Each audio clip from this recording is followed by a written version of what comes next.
How we doing, everybody? Welcome back to another episode of Getting Jiggly. I'm Will, and today we're going to try some Cloudspire. So this is going to be the tutorial because I kind of know how to play, but I wasn't willing to jump right in on the campaign. So for those not aware, Cloudspire is a tower defense game. In the solo mode, you're going to be controlling one faction while an AI, a very rudimentary AI, controls the other faction. Each of the different factions have several chapters that they'll go through which tell the overarching story. There is more story than comes in the normal scenario books. I wasn't aware of that. That's why I didn't pick up the hardcovers, but it seems like the hardcovers have like a lot more story, and this is just kind of like a snippet of that. So maybe I'll pick up the hardcovers. I don't know. Either way, we're going to go through the tutorial, which has what are they? The Brownin and the tree guys, the grove tenders. That's who they are.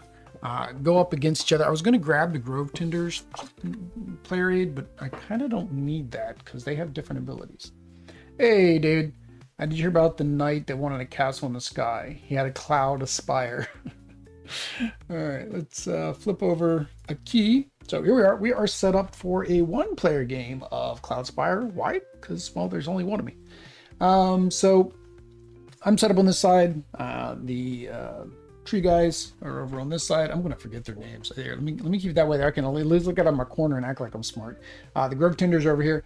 These are normally used for versus mode, where you would say who you're going to mark. I'm using them just so you can identify whose base is whose. So I'll be playing as the Brownin, and then the Braxton will be the AI.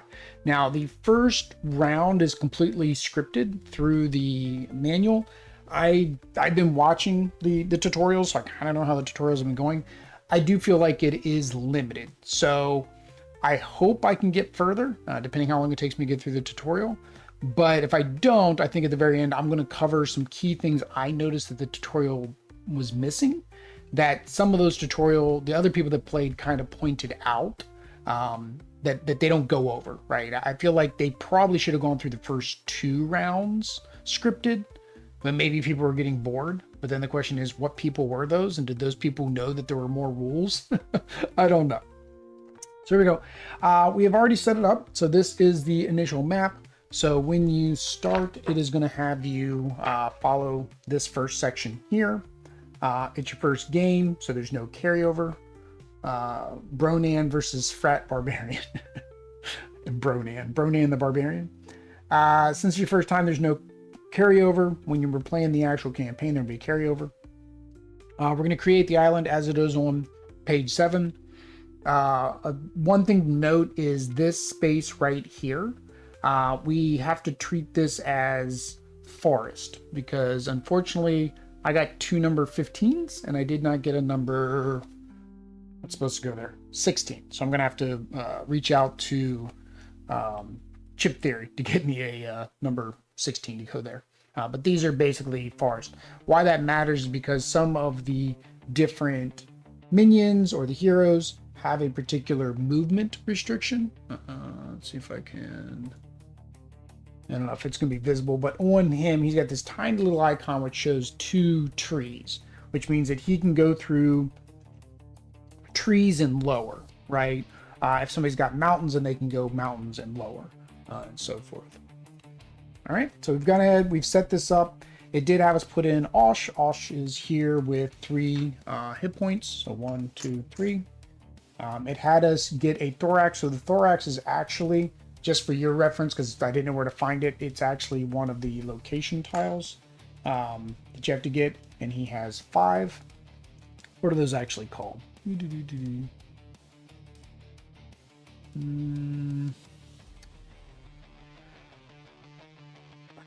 Landmarks. So these are called landmarks. So he's actually a landmark. So just so you know, when you're trying to hunt him down, especially if you got everything like I did, because they all got mixed together, so I had to search every single tile.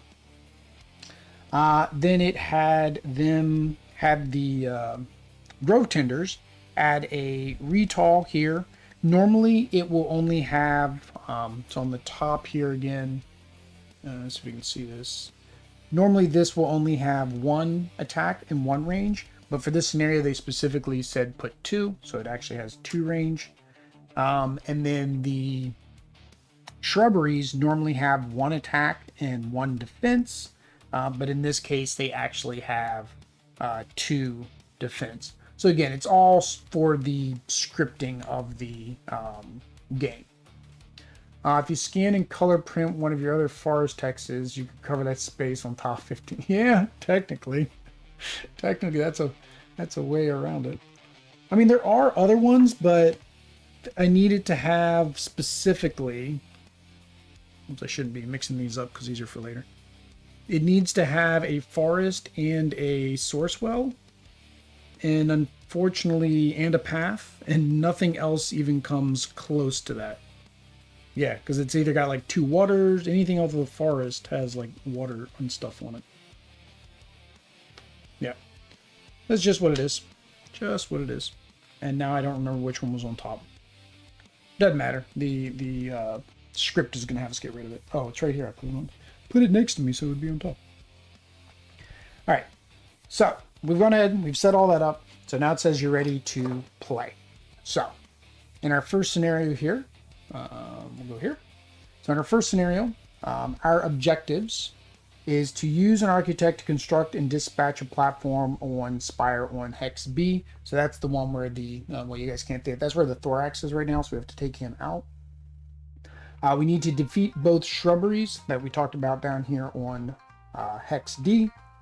We need to have 5 or more fortress gate health at the end of the 3rd wave. This is only a 3 wave. Normally it's 4 waves, again for tutorial. A loss condition is if Osh is defeated. Scenario rules, Osh is the only hero the Bronin may deploy. So I can't use any of my other, I have 2 more heroes over here in my, what do they call this? In my dispatch area. It's got a fancy name. I hate fancy names because then you have to try to remember the fancy names. Or if it comes out over in the market row. So there's a market row where we can acquire. AI rules, there's no special rules. Marks, the Bronin, we're trying to go after the Grove Tenders Forest Gate. And the Grove Tenders, they're trying to go after our Forest Gate. So again, you're supposed to put these to mark, but again, I've got them backwards, so that way we know whose gate is who, just for visual purposes.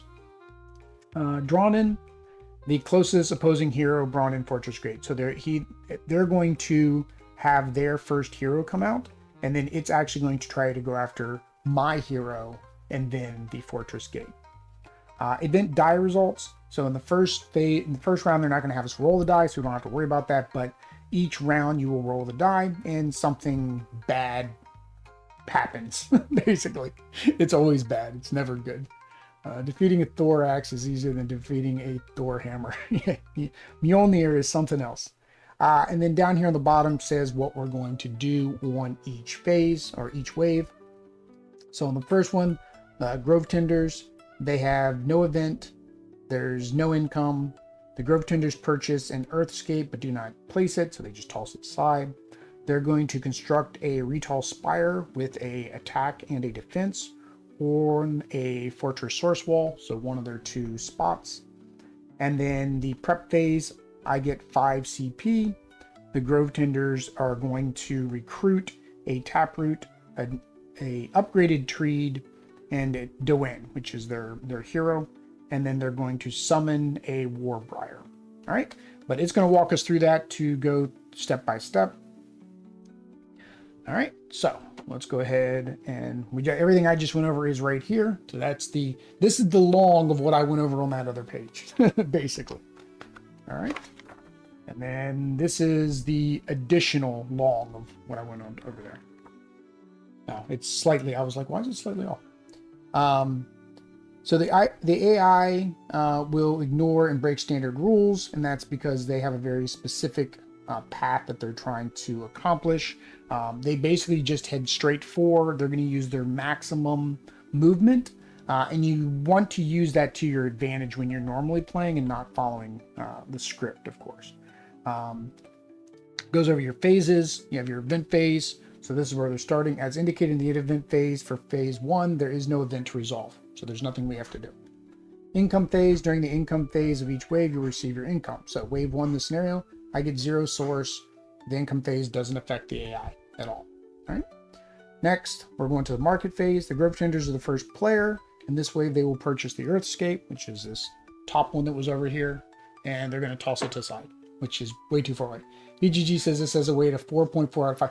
Yeah, this is supposed to be hard. It's a very, very thinky game. It's a chip theory game. Chip theory game, the biggest problem in chip theory games is their, is this. This is the biggest problem in chip theory games. This is half of the, there's the other half. These are all the abilities the different chips can have. So there's a lot of abilities. And then that's just the ability text. This is your keyword text. So there's an entire book just with keywords. So there's that too. So yeah, it's definitely complex. I think that once you play a chip theory game, I don't think they're as complex because the formula is similar. The gameplay is completely different. Similar. All right. So I have no source, so I can't make any purchases. All right, now we're going into the build phase. This wave phase detail tells you that the grove tenders construct a retail spire with an attack and range upgrade in that order. So you will get their retail spire, and they're getting an attack and a range in that order. All right. Since both source are available, I can choose to construct it on whichever one, which is adjacent. It says next to the plains hex, so it wants me to put it here. Again, normally when you're controlling the AI, you can put it where you want, where you think it's going to give you the best option. Have you ever looked at Magic Realms or Dragon's Den? No, I haven't actually heard of either one of those, so looking at them would be next to impossible. Since you still have no source, you pass on your first turn. On the build phase, the grove tenders have nothing else they are instructed to do, so the phase ends. All right.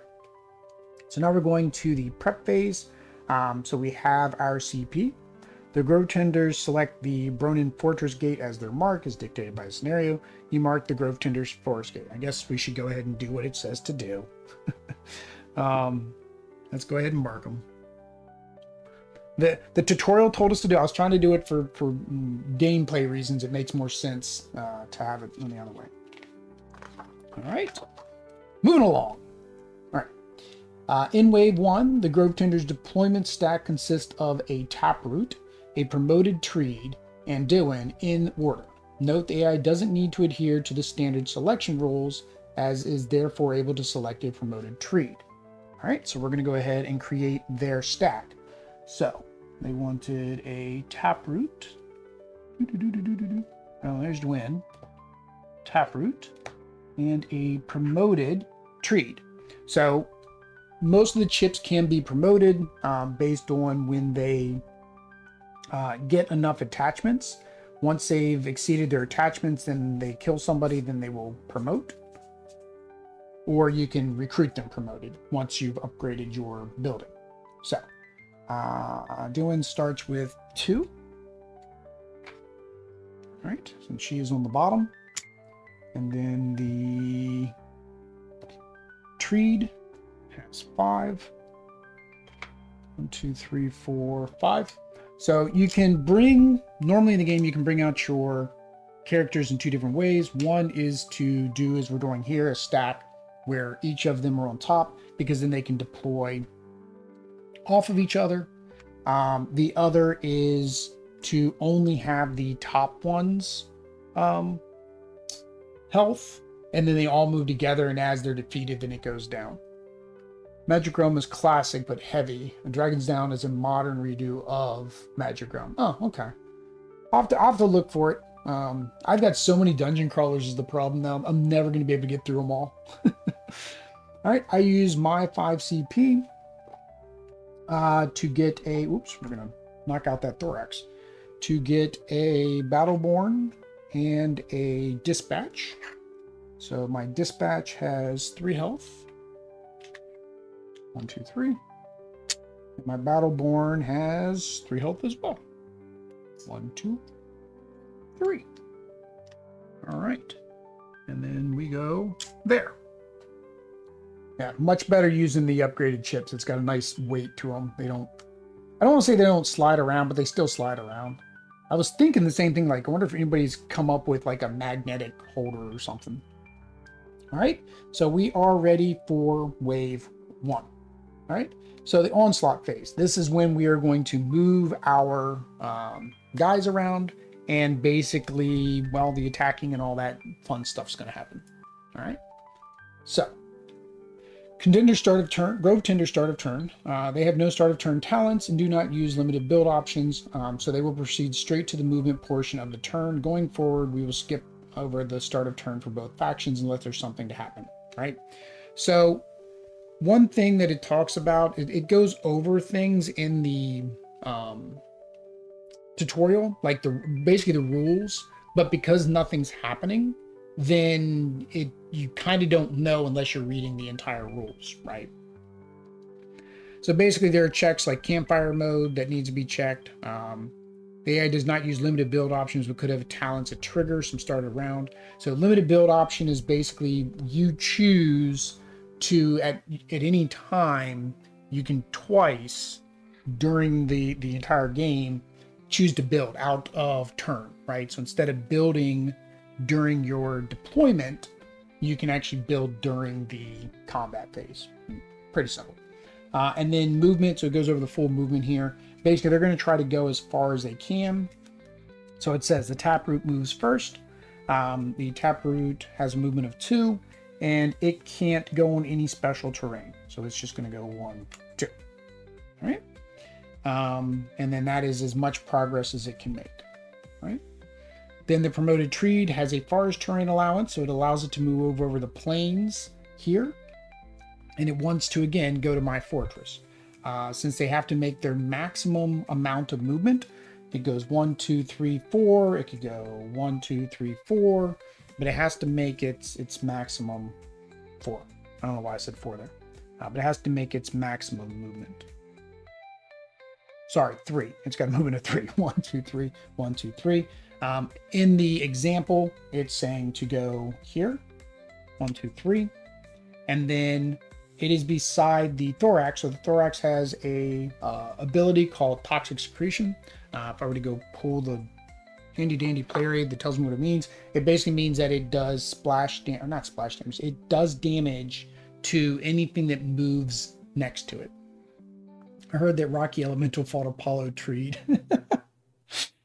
All right, so that takes off 1 damage from the Treed. All right. Dwin is next to move. Her mark is Osh, so she wants to get down here to Osh.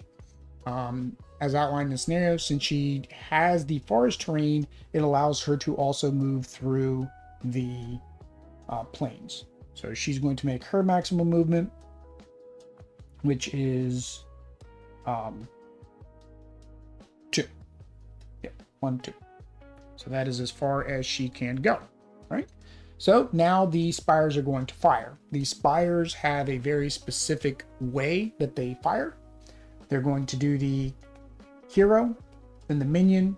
A hero it can defeat, then a minion it can defeat, then a hero it can damage, then a minion it can damage, and then any other unit controlled by the player. So that's its order of operation. That is, I forgot to grab the 2-player book, but it is on the back of the solo and 2-player books. There isn't a small player aid, although I imagine somebody has created a player aid maybe that's smaller. All right, so now spires fire. I don't have any spires because I haven't built any, so none of her people get hurt. All right. Exploration, the AI does not explore. So explore is, if you see this token down here underneath my webcam, this is a token that can be explored. You can peek at it and then decide if you want to reveal it or not. There are certain ones that'll have a keyword that forces you to reveal it. So it's a kind of a double-edged sword. All right. So now we're on to the AI unit attack priority. So same thing here. And back in. They will go against the gate, then the hero that can be defeated, then a spire that can be defeated, then a minion that can be defeated, then a landmark that can be defeated, hero damage, spire damage, faction damage, landmark damage. So it kind of makes sense, right? It's going after its objectives first and then keeps going. It goes after objectives, things that can hurt it, I guess. And then minions are like, landmarks, and then repeats again. And then basically after that, any other opposing unit or spire, which I don't think I don't even know why that's there, because you had to have hit one before you got to number 10. All right. So attack. Since their only option, both the Treed and the Dewin attack the Thorax, damaging it for a total of 3. You get to choose the order in which the AI attack, but it does not matter in this case since the Thorax do not have an attack stat to retaliate. So they are each attacking. So the Treed has an attack value of 2, and Dewin has an attack value of 1. So that means 1, 2, and 3. Simple as that. Normally, if it does have an attack value, it will retaliate back to the attacker. All right. So now the Baron's turn. So we finally get to do something. All right. We're going to move the first guy. He has a movement of 2. So we're going to go 1, 2. All right. And then the second one is going to go as well. 1. He can't use his full movement because he can't go over the pond and he can't get past my Battleborn.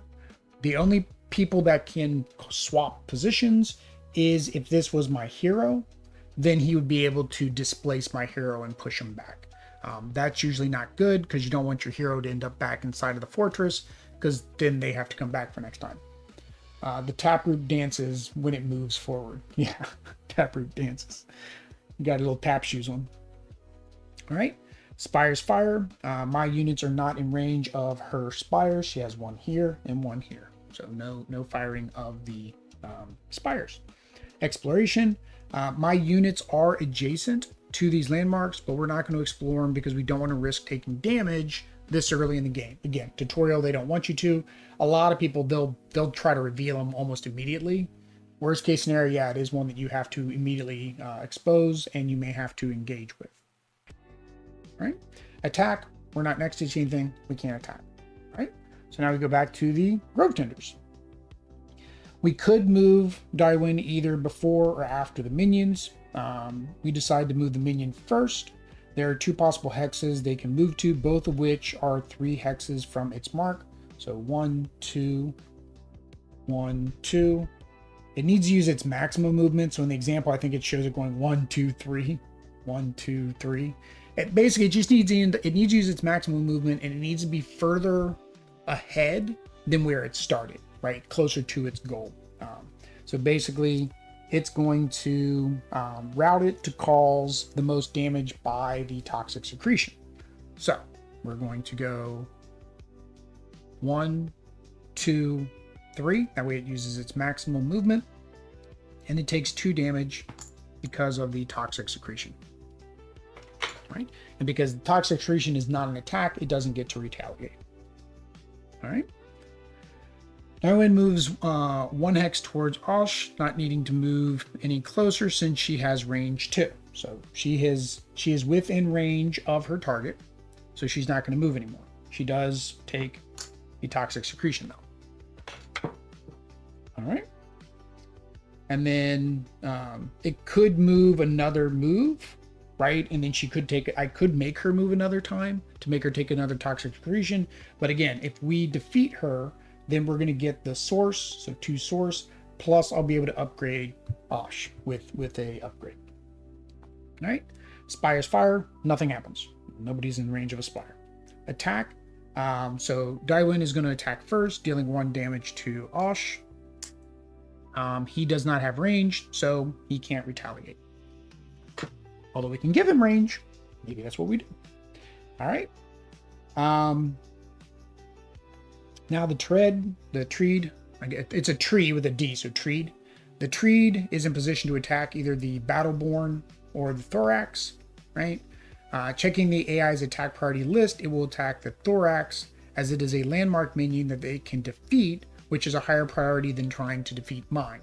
So mine has 3. And of course the Thorax only has 2. So it's going to defeat the Thorax. And we will put this I guess inside of here. Sure. All right. So there we go. He took that out for us, which is good because, again, we need this source well for round 2. All right. So Spire's fire. Oh, yeah. So right there, the AI it doesn't get source. It showed in the example to give it one of the source dials, but it can't gain source. I don't know why it had me give it a dial. Movement. Both my minions are blocked by the tree and are unable to move on your turn. We will move Ash 1 closer to Daiwen, and so he can attack her, right? And then he'll be able to get his upgrade. Spire's fire, nothing happens. And then exploration, we choose, again, still not to explore those 2 landmarks. All right, so now we are on to our attack phase. So both of our minions can attack the tree. The reason is he has a 2 range. So the dispatch can attack at range, and then the Battleborn can attack, well, because he's technically in melee. All right, so the dispatch is going to attack first. He does 1 damage, and because we have him attack first, the tree does not have any range. It will not retaliate. So that means now the Battleborn can come in here and take out the other one. Because it was killed, unlike some games where they still retaliate because he was knocked out, he does not retaliate. So we will put him back up there. And that gives us 2 source. So we are on the board with 2. All right. Now Osh is going to attack Darwin, which of course knocks her out. And then that allows us to get an upgrade. So we're going to go by the tutorial. The tutorial says, no, we do not want to get a range upgrade. We want to get an attack upgrade. All right. So that is our attack. So now we're back over to the, Taproot should have moved to earlier. I missed him earlier. Somehow I skipped that entire section in the thing. David was talking about Taproot dancing and I didn't make him dance. So much procedure to follow. I'm thinking there's a lot of game state for the player to manage. This is why there's a computer games for the computer to manage. Yeah. Oh, yeah. All right. So the Grove Tenders, the Taproot is the only one left, so he's going to go 1, 2. He's kind of just trucking around this little lake here, and he's going to come up this way. All right. Spire, fire, nothing happens. Attack, nothing happens. All right. Bronin. So now we get to move our guys. So we're going to go 1, 2, and then we're going to go 1, 2. All right. Very simple. And I guess, yeah, Ash is just chilling. Yeah, do not move Ash, leaving him on his current hex and out of the way of the incoming Taproot. Because remember, they will target him as they're coming by. We don't want that. All right. So, Grove Tenders. Taproot now is going to move adjacent. Oh, he is right here. So he's going to go...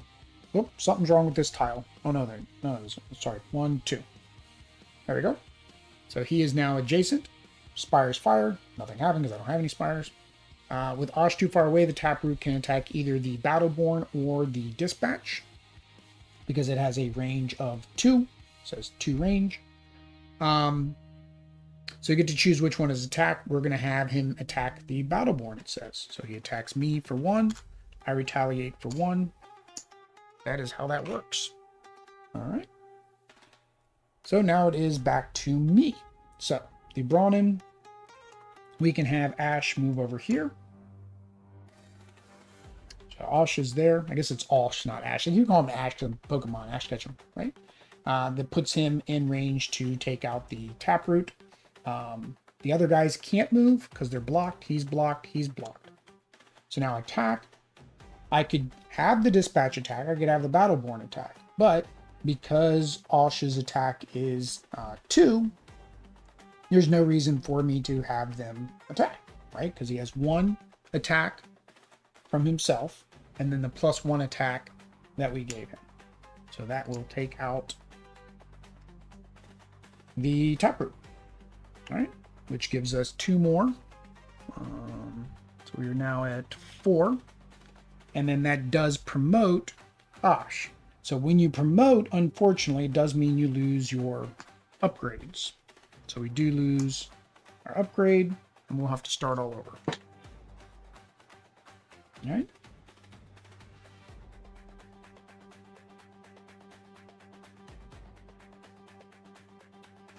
The Battleborn and Dispatch have nothing they can attack. All right. So, Groove Tender, start of turns. Now, I'm confused because there's a summon on here, and I thought summon meant that it summoned something, but did not tell me to do that. There are the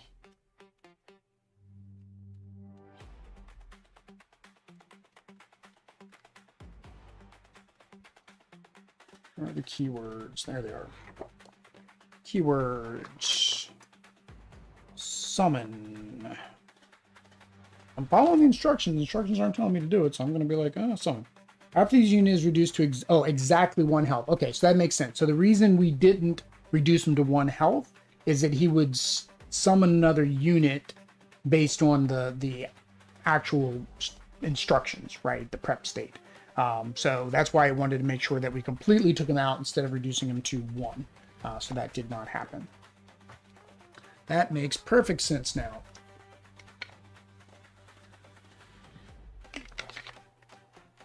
And it probably said that, and I probably ignored it. All right. Since there are no more Grove Tenders, they're basically done, right? So the other player will continue to go. And this isn't a 2-player, 3-player, 5-player, however many players you got. The other players will continue to go until basically all of their minions are gone and their hero is the only thing left. Well, the hope is that their hero is the only thing left. In my case, it has to be. All right. So our guys are going to move. So 1, 2, 1, 2. Their Spire's fire. It's got a range of 3. 1, 2, 3.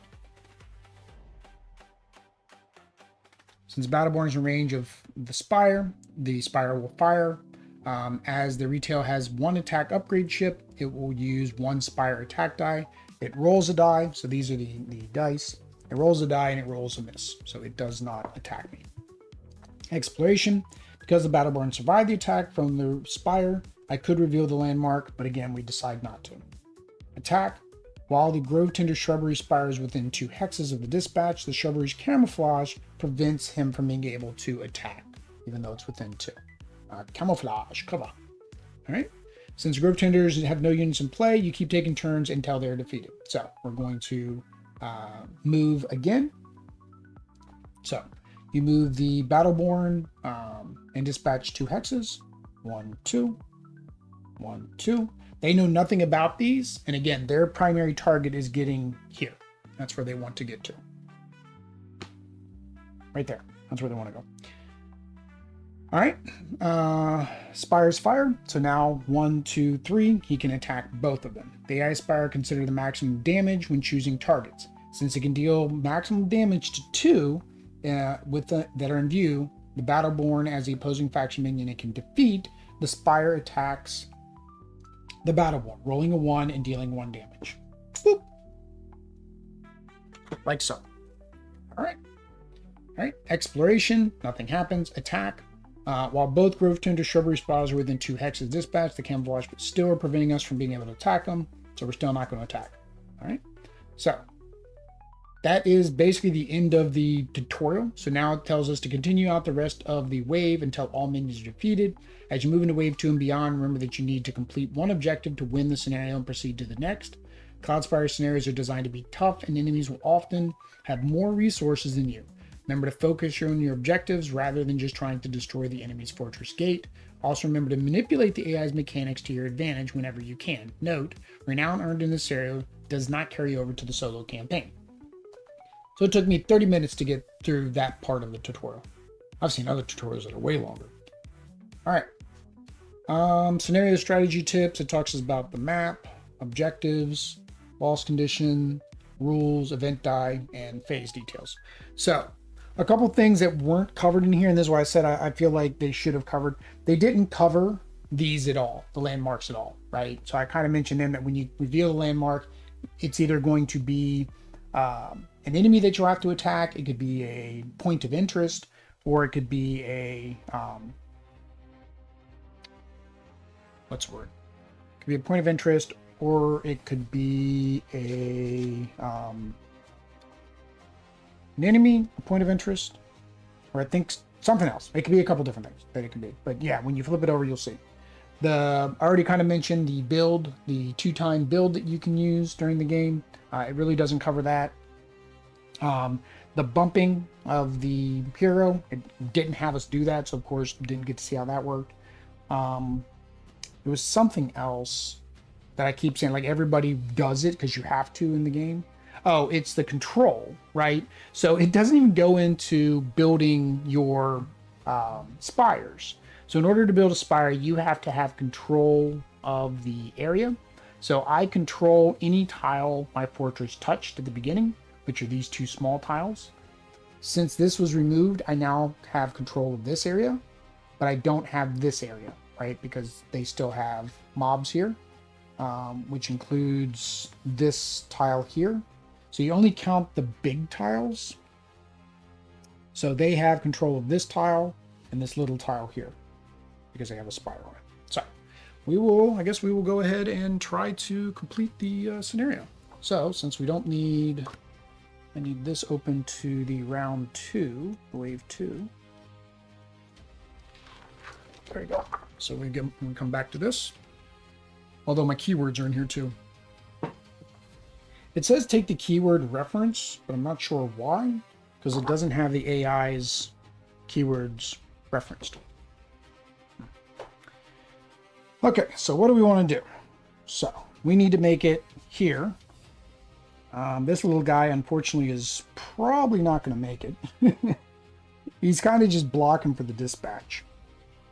So let's get... So Osh can take these out because he does 2 damage. And in order to take out one of these chips requires 2 damage. So he has a movement of 2. Right? Yes. Yeah, he has movement 2. So we're going to go 1, 2. We're going to put him there. We're going to do 1, 2. And we're going to do 1, 2. All right. So now we do Spire's Fire. Where's my round order wave sequence? Here we go. All right. So we're going to do Spire's Fire.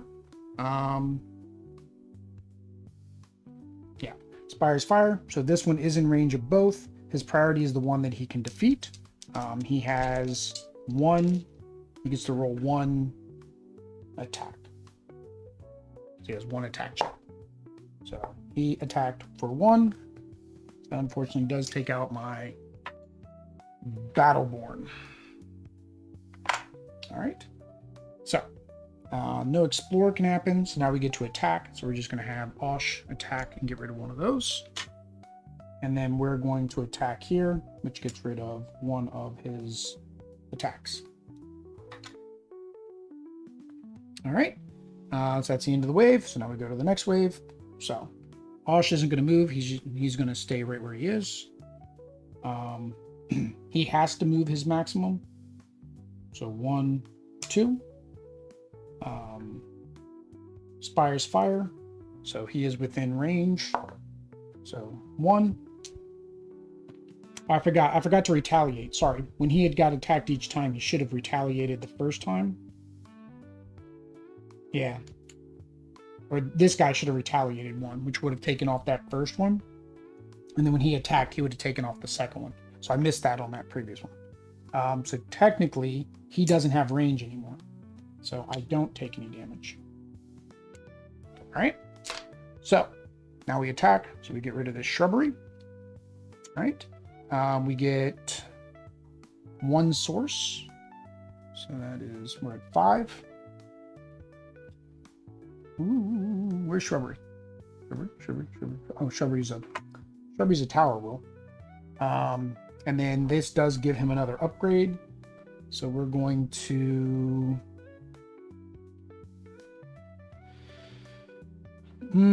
let's get him prepared for next raid. We're going to go ahead and get him a block. And then he can attack for 2. So that gets rid of this one. And that gives us 2 more. 1, 2. And then he can't be upgraded because he doesn't have any dots. So in the very bottom, and probably if I zoom in you won't be able to see it, but on the very bottom of each chip, there's a little blue dot. And so Osh has 1, so he can have 1 upgrade, and then the dispatch has 0, so he can't be upgraded. So there is the retile. So we got rid of both of those. All right, so back to the regular stage. So we'll go 1, 2. And then we will go 1, 2. Right? All right. So first, Spire's Fire. This Spire has a range of 1. So this is 1, this is 1. So he can't hit me. This one doesn't have any attack, so he can't hit me. So we do have the option to explore. I think we will explore this tile because maybe it'll give us something that can hurt these guys later. So it is a source peddler. So he basically is just worth source. So I think I am going to reveal him. So 1, 2, 3, 4, 5. It takes a lot to take down. All right. Attack phase. He can attack for 2. So the fortress can attack at range no matter what, but he can attack sorry, he attacks for 1, but he can attack at a range of 2. So he's going to go ahead and get rid of this one's range. All right. And he's going to attack here, get rid of one of the shields. So the shields are taking 2 damage to get rid of. So this is taking everything that Osh has to be able to get rid of him. All right, start the next round. Osh isn't going to move. He has to move closer to the fortress than he was before until he can't move anymore. So that's as close as he can go. Spire's Fire. It can't hit him. And definitely can't hit Ash. There's nothing to explore. So Ash is going to attack here, which gets rid of this. I don't get to get an upgrade because I've already got my upgrade, but I do get the 1 source. So we are at 8. Right, and then we will do our attack here, which gets rid of their Spire, which gives us 2. So we're at 10. All right. All right, and then because I attacked something, I actually attacked something, the fortress doesn't damage me. Now, if I were to not have done anything, then the fortress would actually attack me. So, all right. So now we're going on to the next round. I keep saying, yeah, it's round, but not wave. Wave is what we're currently in wave 1. All right, so we are going to move off. Let me move him out. So let's just move him. Let's get him back just a little bit off the beaten path because they're going to come down here and go around. They're not going to come down here. So we're going to leave him just kind of chilling right there for now. All right. If he doesn't do anything, I think he gets to heal, if I'm not mistaken. I think that includes not moving, though. Survival. At the end of your turn, if this unit did not move or attack, it recovers 1 health. Okay, so we're not going to recover. We're not even going to move because I want him to recover his 1 health. All right. The dispatch. So I have 2 options with him. I can just keep pinging the peddler, right? Because he's there. There's nothing stopping me from just pinging him away. But that would open up a source for them to use on their turn. Now we can look, because again, they want you to do this in solo. They give you what they're going to do each time. It's not like they hide it. So in wave 2, the Grove Tenders are going to construct a retall spire on the source wall. So they're just going to build another spire on their wall. So they're not even going to try to build down here. In the last one, it says as normal. I don't know what that means. I don't know what as normal means. I guess the same thing. It builds another. Because this even says as normal. Market phase, as normal. But as normal for an AI, I guess he's not building anything. I guess it's just what I want to build. Yeah, okay. That's what we're going with. So I can just take him out and then we can build a tower here. So it can choop, choop, choop, choop as they're coming down. So maybe that's what we do. So he's going to use his range 2, 1, 2 to attack this guy. This guy has... Oh, he's got range 2 as well, though. And he's got an attack 2.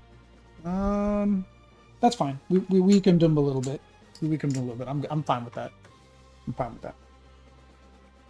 All right. So now we go again. Osh it's the end of my turn, so Osh gets his hit point back. Now Osh is going to move back because he's at maximum hit points. All right. So now I don't think I'm going to go after the peddler this time. I think I'm actually going to just go ahead and do damage to their fortress. So that takes them down to 9. And then it retaliates and it takes out my guy. All right. So there we go. So now this is the part where like it kind of covered this, like what you were supposed to do in the market phase, but it didn't really do like a good job because they didn't give us any CP. So first thing we're going to do is the event. So we need to roll our event die. See what happens. 5. Add a shield to the bottom of all spires. He has no spires. Didn't do anything. All right, income phase. We're going to get 5. Where's my income? We're going to get 3 source. So that puts us at 13. Good to go. Market phase as normal. So normally we would refresh the market. So we have to refresh the market. So we take all 3 of these out.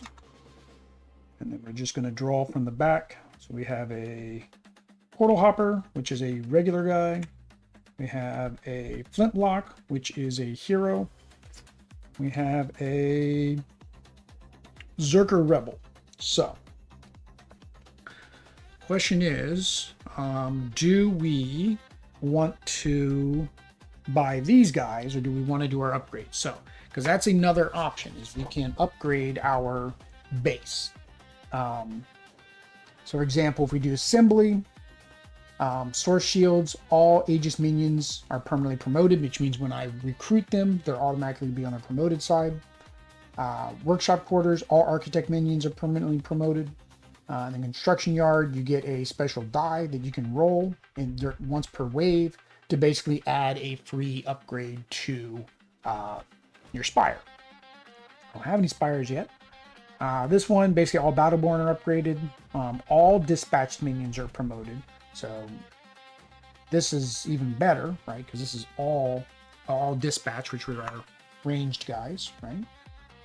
So it basically gives them splash damage. And they go 3-2-2. They were 3-1-2.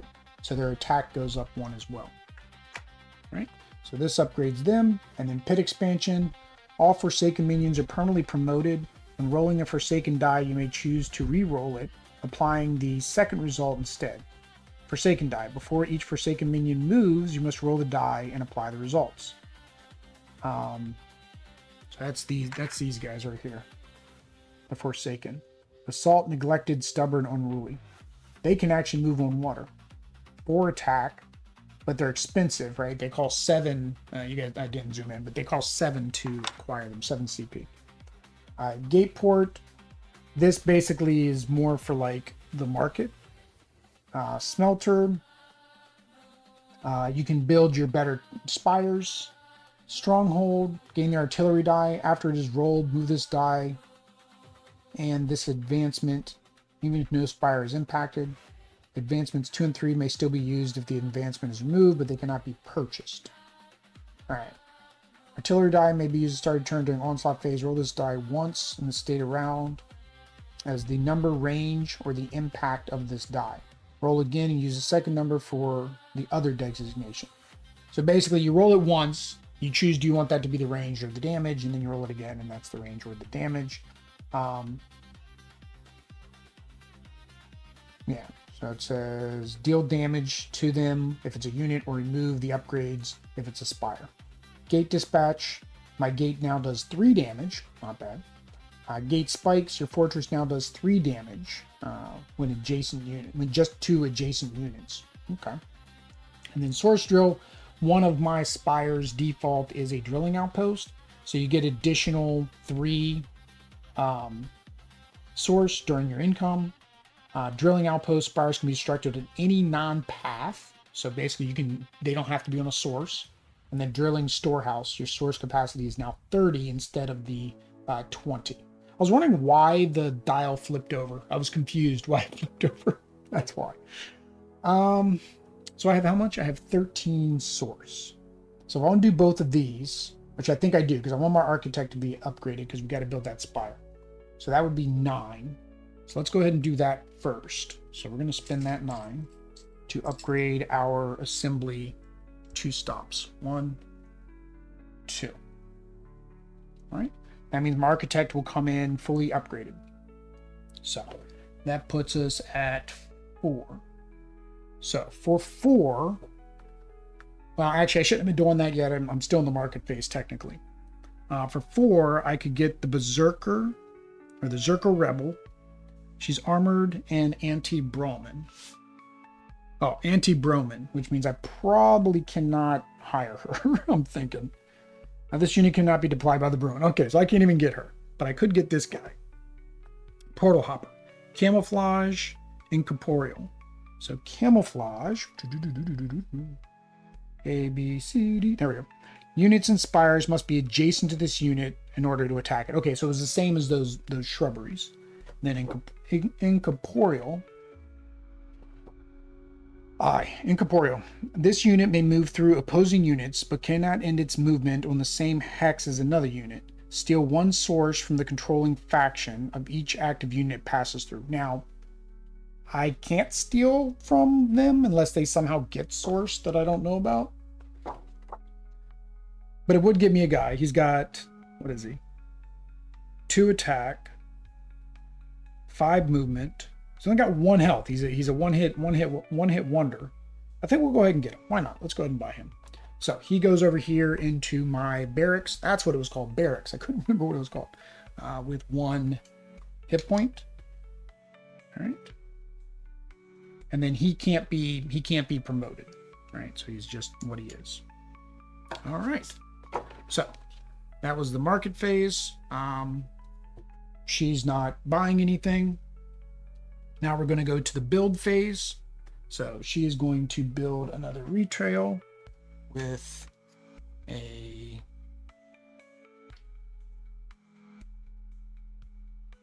I actually messed up earlier. I gave it a range. It should have been a shield. Oh, that may have impacted my ability to take it out, to be honest. Should be that way. Yeah, attack and then shield. So,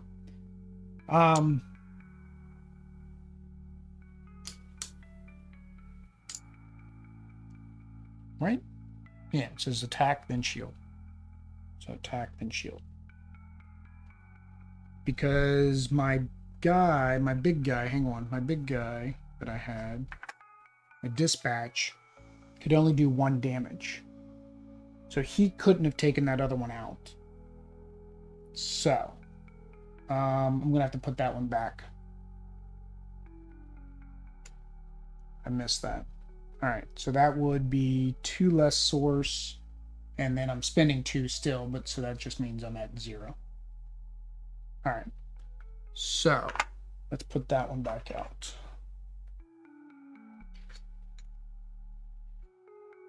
Yeah, I think that's the order. I think you put it in the order that it shows here. It shows sword, then shield, which makes sense, right? Because you'd want.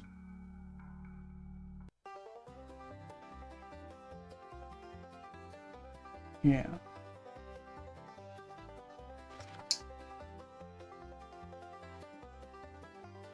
I'm guessing. Wasn't very. Let me go back. Let me go back to where it had me do that in the tutorial.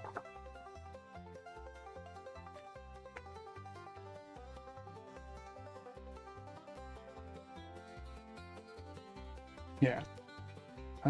Build phase. Grove tenders construct a spire with an attack and ranged. Oh no, it does say. See, now that's not right. So in the tutorial, okay, so in the tutorial it was an attack and a range. In the when you're playing it again and you're not doing the tutorial, it's going to do a shield and a ring and a attack. So we did get rid of that. Ugh, we did get rid of that. Like I said, I was following the tutorial. It told me what to do. Why am I second guessing myself? Now this one's going to be harder to get rid of. Yeah, that one's going to be harder to get rid of. All right, so I get my two source back. All right, so that's its build phase. So now it is our build phase. So we have how much CP? Oh, build. Yeah, what do I want to build? I can't build a spire because the cheapest spire is 3. My other one is 4. That's okay. My architect's going to take care of it. All right. So I have 8 CP. So we're going to go ahead and bring in our architect. Fully upgraded, so he is at 4.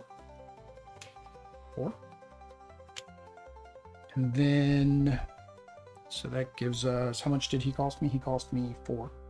Yeah. So now we have 4 more. All right, we need like a runner. The Aegis has armored, which means he ignores 1 damage. Forsaken with big boys, they call 7. Dispatch is 3. Yeah, I think we'll do that. I think we'll go ahead and get us an Aegis. So that is 3. 1, 2, 3. All right. And then we want the guy that can move the furthest first. So that would be this guy. Then 3 and then 2. I think that's our stack out. I think that's how we're going. That's how we're going to war. All right. Let's see here. And then they are bringing, what are they bringing? Oh boy. We're bringing a Treed. Where's the Treed? Treed. Promoted Treed at that. Oh, sorry.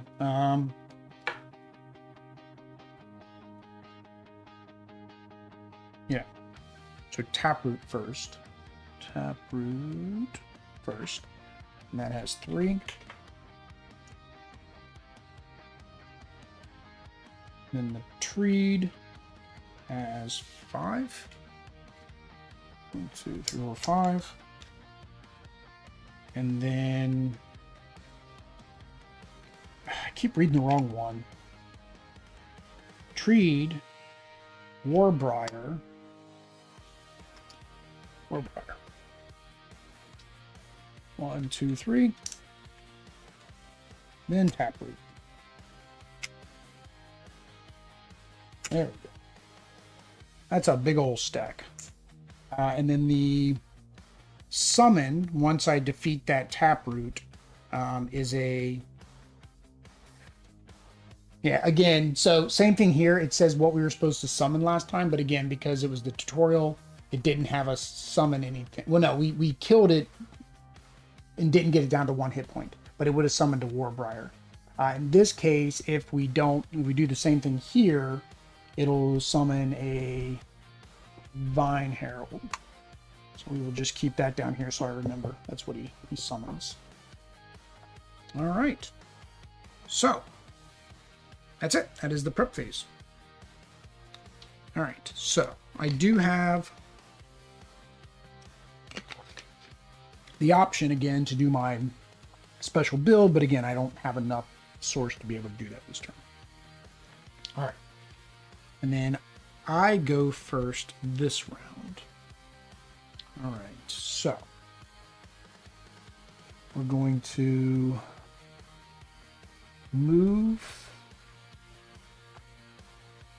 1, 2, 3, 4, 5. Getting way out there. And then 4. 1, 2, 3, 4. And then 3. 1, 2, 3. Spire's fire. It's too far away from me, so it doesn't do anything. Explorer. We're not near anywhere to. Oh yeah, Osh could have moved, but I'm not moving Osh right now. Oh. Source. Yeah, not gonna move Osh right now. All right. At any time, I'm sorry, before or after I move my architect, I can use his builder ability, which is what I wanted to do. That's why I got him out there in the first place. So his builder ability, before or after my movement, you may choose to do one of the following at no cost. Build a dispatch platform and adjacent source well, ignoring influence restrictions. Promote an adjacent dispatch platform to a siege tower, keeping existing upgrades. Add an upgrade to an adjacent tower, ignoring capacity. Then, if this unit is on the basic side, return it to your barracks. If it's promoted, flip. So basically, he can do 2 builds for free. So that's what we're going to do. We're going to do his first build to get us our dispatch platform, which comes with a range and an attack. So it basically has 2 hit points. It has a maximum of 3, and it does splash damage as well. It means it does damage next to whatever it hits. I think we keep the attack on top. That makes the most sense. All right, and then we do have to flip over to our basic side. All right, so we did that after our move, before the next stuff we were doing.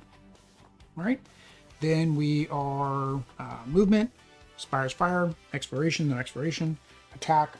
There's nothing to attack, right? So now they're going to move. So he moves 3, and like I said, he just goes straight. 1, 2, 3. Oops. He's going to try to take out, this is where that order of operation sheet comes in. He's going to try to take out what he can defeat first, and I think that would be my little hopper here, and I don't want my hopper to get hit. So I think I want him to go to the right.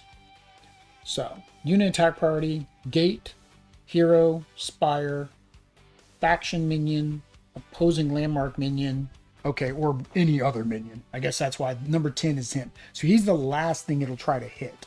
So if I go here or here, it's the same result, because he's gonna attack my spire. All right, we'll just open the book. It's better if I have this page open, so I have that priority list. Again, I'm gonna have to look on BGG, see if they have if they ever made a smaller player aid of that. I would think they should. I mean, I got the all in, so I know that Chip Theory didn't. All right, so he moved. Now the Warbrier's going. He doesn't have any terrain bonus, so he's just gonna go 1, 2, 3, and then he's gonna go 1, 2, and he gets blocked. All right. So now Spire's fire. So this is going to hit him for 1.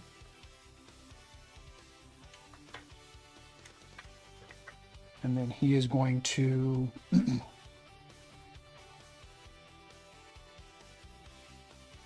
oh no, he doesn't. We don't know if it hits him for 1. Sorry. I have to roll the almighty spire dice. Yeah, hits him for 1. All of 1. All right. Hits him for 1. And then he retaliates, right? Oh, now I'm forgetting already. He retaliates. Where's my example when they attack the spire? He always retaliates. So unfortunately, that means I'm gonna lose. I'm already gonna lose my spire.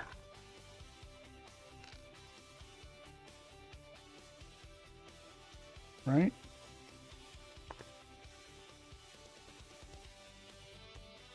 Here is the tutorial. There we go.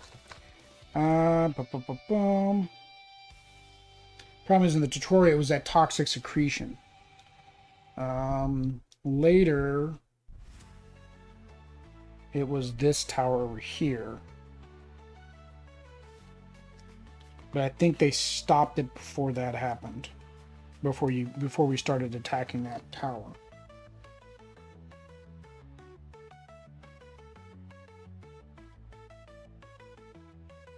Let me see. Dun, dun, dun.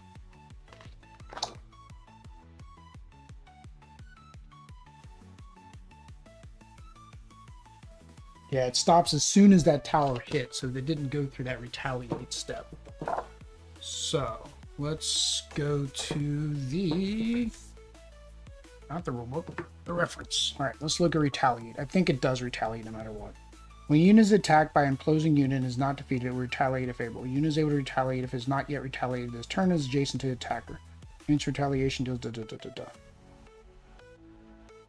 Option talent and applied text.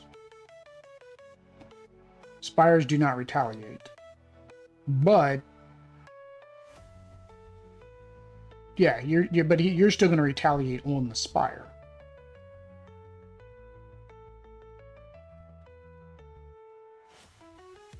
To the unit that attacked it, and spire is considered a unit.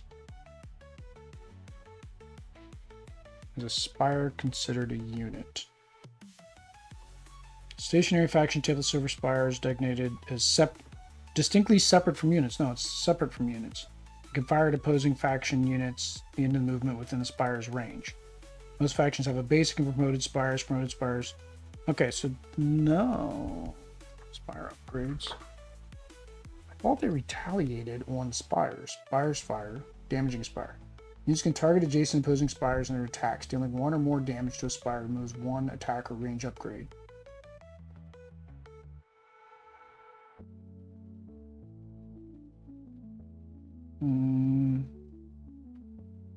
Okay, here it is. Spires do not spires do not retaliate. But again, does a mob retaliate on a spire?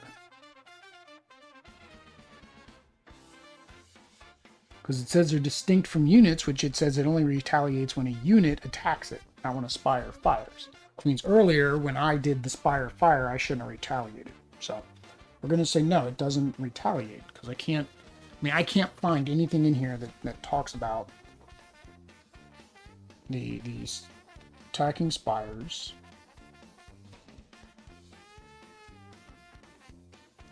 Where's spire? Maybe spires fire? I think that's what I read though. QRS spire.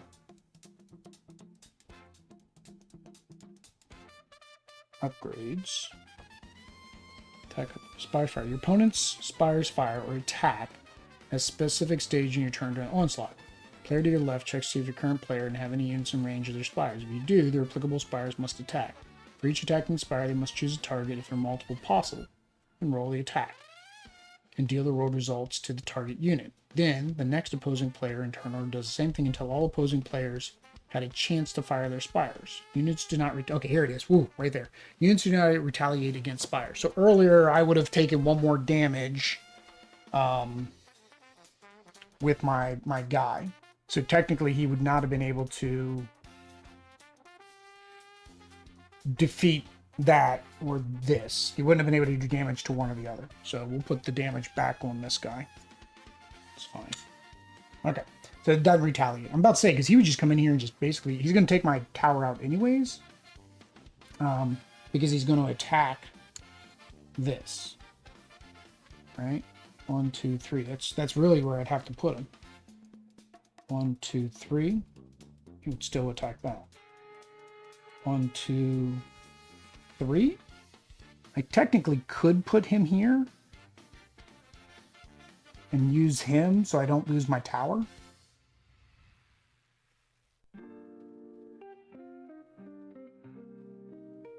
And I've got the +1 range, so I would still have been able to hit him. Do I use him as a cannon fodder? Yeah, I think we're going to do that. We're going to do 3 here instead. Because again, he just needs to be closer to my fortress than where he started. and that's still technically closer. So he still would have been able to fire and take off the 1 damage. Yeah. All right. No other spires can attack, so now we're going to the explore phase. They don't explore. Now we go to their attack phase. So he's going to attack my hopper. My hopper is going to retaliate for 2. So got use out of him, I guess, to a degree. All right, and then he can't do anything, and then he's going to attack this guy for 1. This guy's going to retaliate for 2. That's why I think I had to leave him back there, so he could like knock these guys out before they came down the path. All right, so now it is my turn again.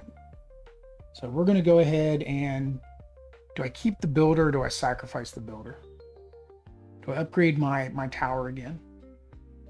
He's going to go 1, 2, 3, which is still enough for my tower to hit him because it's still within 2.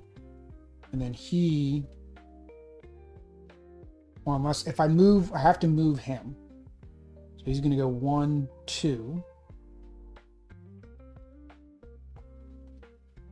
He would actually take him out, right? Yeah, he would actually take him out.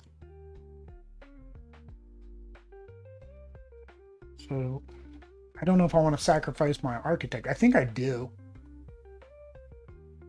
I think I do. So let's see here. If we... Oh, and this did splash damage. I was shooting him here. So let's double check splash. Lots of keywords to remember. Splash. When this unit or spire attacks, it may also deal 1 damage to all units adjacent. So, boop. One of those from you too. All right, that was good. Okay. So now what would be nice is if he could do splash to him, and then he splashed to him, and then he splashed to him. All right. So I think we are. I think let me see what the upgrade is. The upgrade is, oh, he gets 2 range. So it goes up to 2 range, and then it has raise. Raise. Where's raise? Maybe it's on my player aid. Raise. At the start of your turn, this spire may attack a spire or fortress gate within its range. After the spire attacks a fortress gate, remove its bottom upgrade. So it'll have 2 range, 1, and this doesn't count, unfortunately. Yeah, 1, 2, 3. It'd have to be 4, which means basically I got to get all of its upgrades because you can have up to 4 upgrades. Yeah, it can have up to 4 upgrades. So it can have 3 range tokens, which is 1, 2, 3. Still can't hit that one. I need him. I need one of those here. So I'm not gonna upgrade that one to raise. Instead, what I'm going to do is add another upgrade to it. I do have these new fancy upgrades. I forget what they do though. And I don't have my expansion book, so I can't remember. They're new upgrades from the new expansion, and I forget what they do.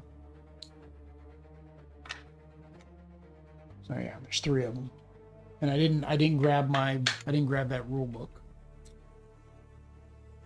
so I don't remember what they do. So I guess we're not going to be using those today. All right, so should I give him another attack or another range? If I give him another attack, then the spire will defeat him. And I don't have to worry about... No, I'm going to defeat him before he even gets down there. But if I give him another attack, then the next guy that comes through will take more damage. I think that's what we'll do. We're going to go ahead and give it a second attack. It goes on the bottom. And then that does get rid of our architect. Yeah. May not have been a good idea, but that's what I did. All right, so now we're doing our movement. That was before his movement, so 1, 2. And then Osh is just chilling. I don't know what I'm going to have Osh do. He kind of has to come in here to take out this. So maybe I do, since he's not going to be there anymore. Maybe I do move him over there, get rid of that, come back. I'm thinking. And he could take this guy out. So we're gonna go 1, 2. We'll just make our way over there. All right. Towers or spires fire. They're not within range. It's only got a range of 1. Actually, yeah, it's only got a range of 1. Yeah. Actually, and even it's now I'm thinking of that around because it was a range, so it would have been 1, 2. Would have been a range of. This is +1. When you add the green to it, it's +1.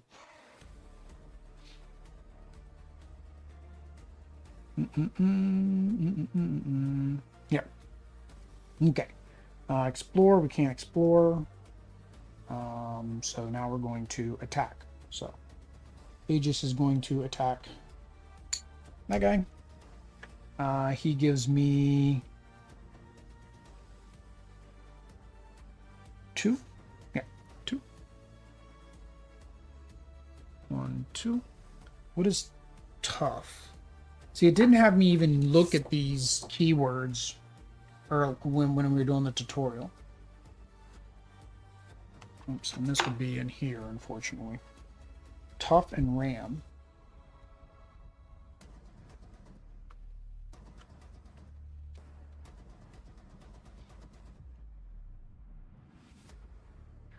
All right. Tough. If retaliation damage dealt to this unit exceeds 2, reduce it to 2. Okay, which we didn't have retaliation damage of more than 2. And then ram.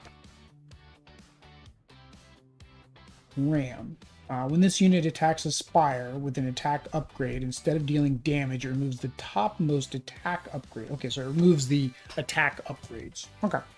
So we get 2 source. I already gave myself 2 source. So treed goes there. Treed lightly. All right. So that's all of mine. All right, so now their turn. So 1, 2. 1, 2. Not in range. Actually, I need to. Oh, dang it! He would have summoned. Dang it! Dang it! Dang it! Because when he attacked him, he would have summoned. Dang it! I was not thinking of that. So he's summoning this guy, which has 3 hit points. All right, he was there, right? So still 2. He has a range 2, air defense, and then range 2. All right.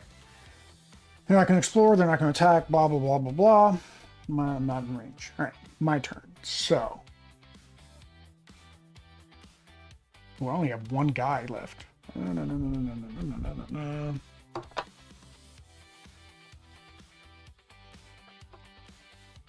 So what am I going to do? I kind of want him to come down here, but they have to go forward. They have to march forward. So now I don't know if I want Offsh to go after them or if he needs to come up here and help. Because he's got a range of 2, which means he's going to be able to attack him.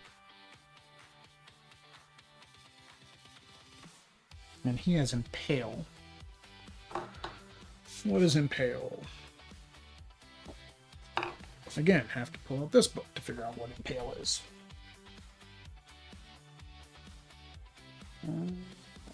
Impale. The end of this unit's movement, deal 1 damage to all adjacent opposing units it was not adjacent to prior to moving. Okay, so it when it moves next to me, so I need to be next to it anyways. All right, so we're gonna go 1, 2. I reduced my damage by 1 because I'm armored. I just don't know if I want to bring Osh in or just let them come around to the spire.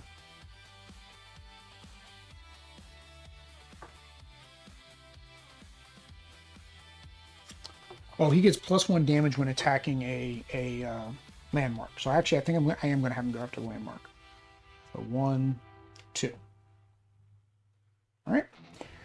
Spire's Fire. This has got a range of 2, 1, 2. Actually, the Spire would have kept attacking him.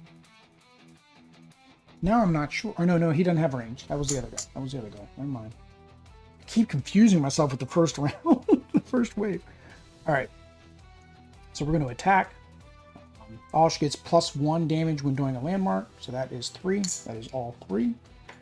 So he gives us 6. That is yummy, yummy stuff right there. And then he goes here.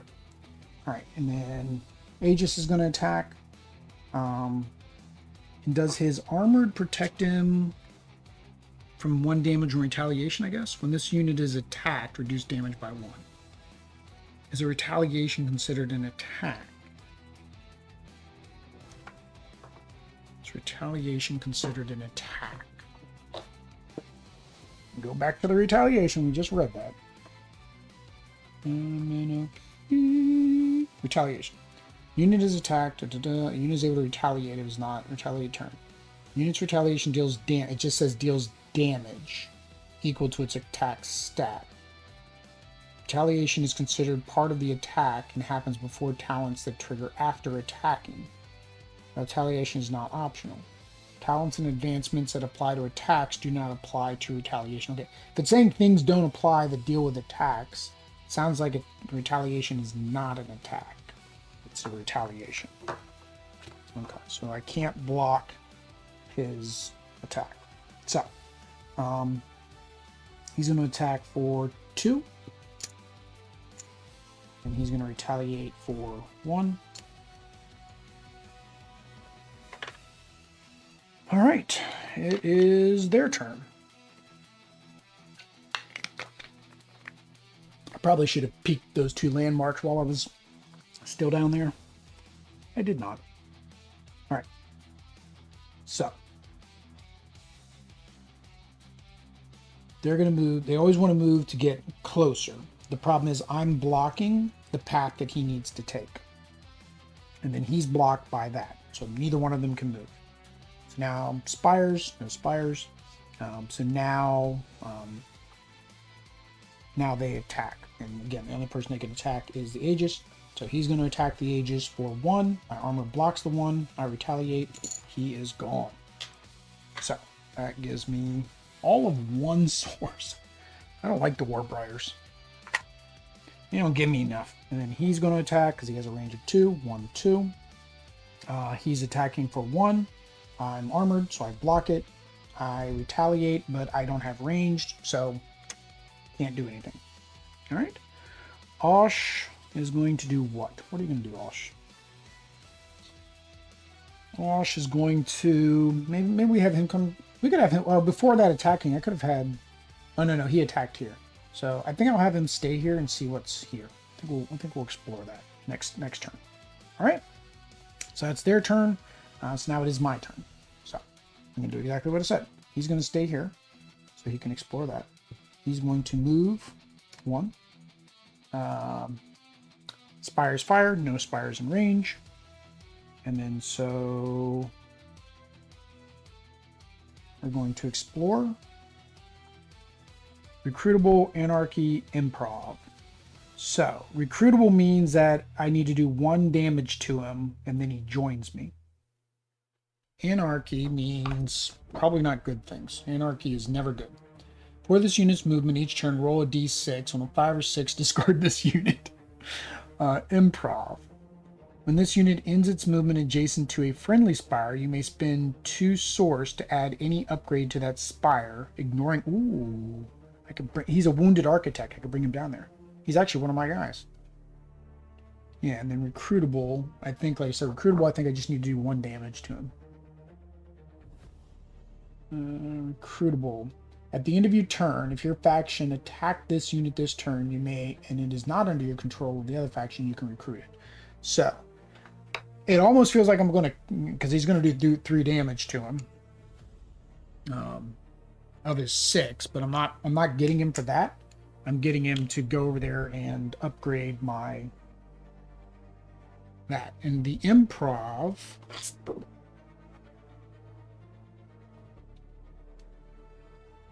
yeah, I'm just spending source, and I don't even have to worry about, like, I'm not killing him like I did my other architect. All right, so we do that. Now we do attack. So he's going to attack this guy for 2.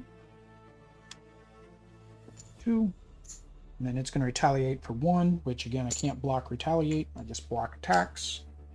Again, that's if retaliate is an attack. And from the reading of the book, it doesn't seem like retaliate is attack. All right, so now he comes under my control. Oh, hang on, I got to attack him first. 1, 2, 3. He retaliates for 0. All right, now he's under my control. He's under mind control. All right, so he's going to attack me. I'm armored, so I block it. So it does the 1 damage in retaliation. So we get 1 source for that. So we're at 12. Where'd he go? Yep. And then he comes out with 1 hit point. And then I guess he attacks, is my assumption.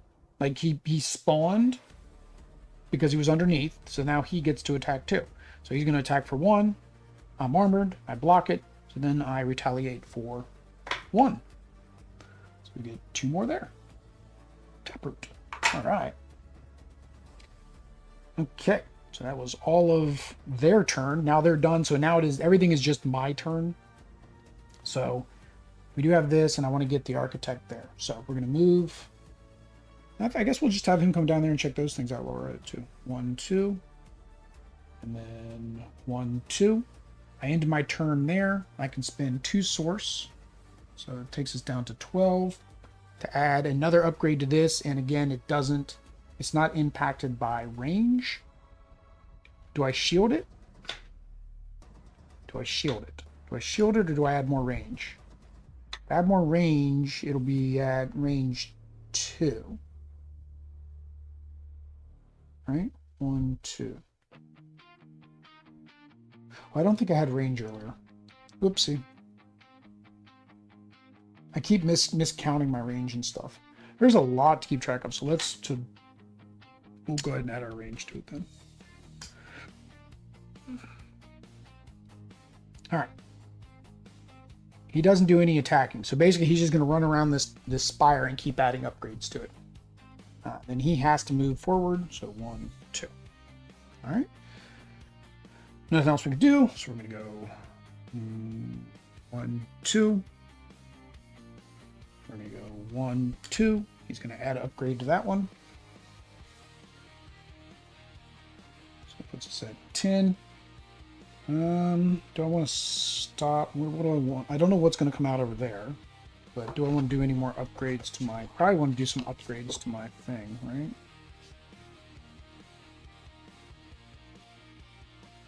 If I want to do the dispatch and the battleborn, I only need 8. I think that's what I'm going to do. So I only need 8. Yes, we're at 10. So I can have him do that 1 more time, basically.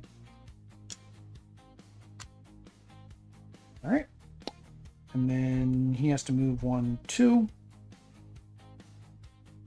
I'm not worried about this because it has no range. So, all right. Attack phase or explore phase. Recruitable, lookout 2, and hunter. Sure, why not? Ooh, he's gonna almost be dead though because I have hunter. All right, so what is lookout? So hunter, I know. Hunter means that they do extra damage. So I'm probably just gonna have him go across to this one, most likely, because he'll be 1. Well, no, he won't use his maximum movement. Dang it! He's just gonna have to come out this way and do something. Lookout 2. Lookout. At the start of your turn, you may look at any number of landmarks within a number of hexes of this unit. This is not considered exploring. Okay, so I can look at that with him, and then I'll know if I want to send Osh over there. That actually works out good. And I already know what hunter is, so. All right. All right, attack phase. So Osh has to attack him. So he does 1, 2, 3 damage to him. He does retaliate for 1, which loses me my shield. And then he can't attack because he has no attack value. And then he's going to attack the base, which then retaliates. That's why that makes sense why retaliate can't be blocked, because then the base wouldn't have been able to take me out, and this round would never end. So he just goes here, and then these guys are gold bordered, so that is the end of that wave. Yep. So now he is on my team, because that's the end of that round. All right. We are going to wave 3. So this is the final wave. Let's see what we're doing. All right. So they get to go first. Get to roll the wonderful event die. 3. The Brahmin lose 2 source. Good thing I didn't spend anymore. Good thing I didn't spend anymore. Because that keeps my 8 that I needed. I get 3 source, so technically I get it back. 1, 2, 3. Grove Trenders do not purchase an Earthscape, but do not place it. Oh, they purchase it, but do not place it. Oh, I forgot. I have that option for the Earthscape too. All right, so we get rid of both of these. Need to put you guys somewhere. All right, 1, 2, 3. All right, so we got some armor. Hidden armor. Cost 6. Ooh. I can't get Carbone because he's a hero and I can only have 1 hero. Then I have Reap. I get Reap with the mini harvester, which is only costs 2. So what does Reap do? The reaping. Reap. Once per wave, if this unit is adjacent to a source well, spire, or landmark, you may gain D6 source. And that doesn't matter because this is the final round, so I'm not going to spend my money on that. All right. Build phase, they're not building anything because it just says as normal. I don't know what as normal means for them because it doesn't say. I get 12 CP. Oh, hang on. I'm in my market phase. Buying stuff. Don't skip my market phase, Will. All right. So we have... All right, I think we need to get us another tower. We need to build another tower. So let's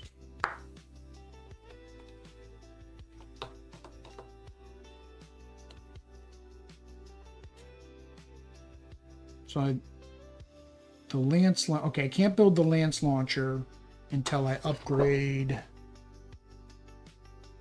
this, which is 6, which means if I do that I can't do these ones, so that'd be 10, and the Lance launcher costs 6 to buy, so that's 12. So I can't even do that. All right, so I can't upgrade those. All right, so let us.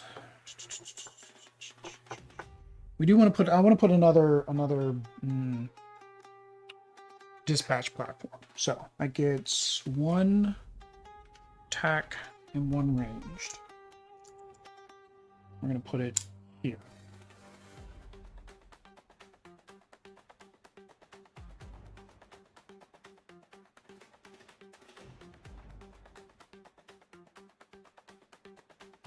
Right? Can I do that? This is where that control thing gets kind of weird. The wording on the control. Control. All units you deploy and spires construct under your control. No, that's not it. What's what I'm looking for? It's not control. It is...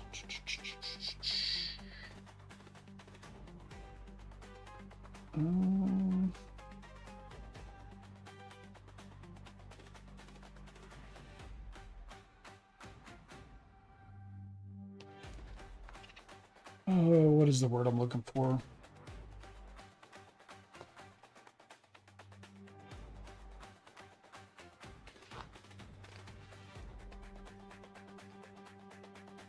Influence. Influence. Influence. You're considered to have influence over a hex group if at least one of the following is true. It is adjacent to your fortress. Okay. It already contains a spire controlled by you. A hex group adjacent to it contains a spire control. Okay, so it does. All right. That's all I could do. All right. So we'll go ahead and build this one here. It does splash damage, so all right. And then, so that was 4. Yeah. So 1, 2, 3, 4.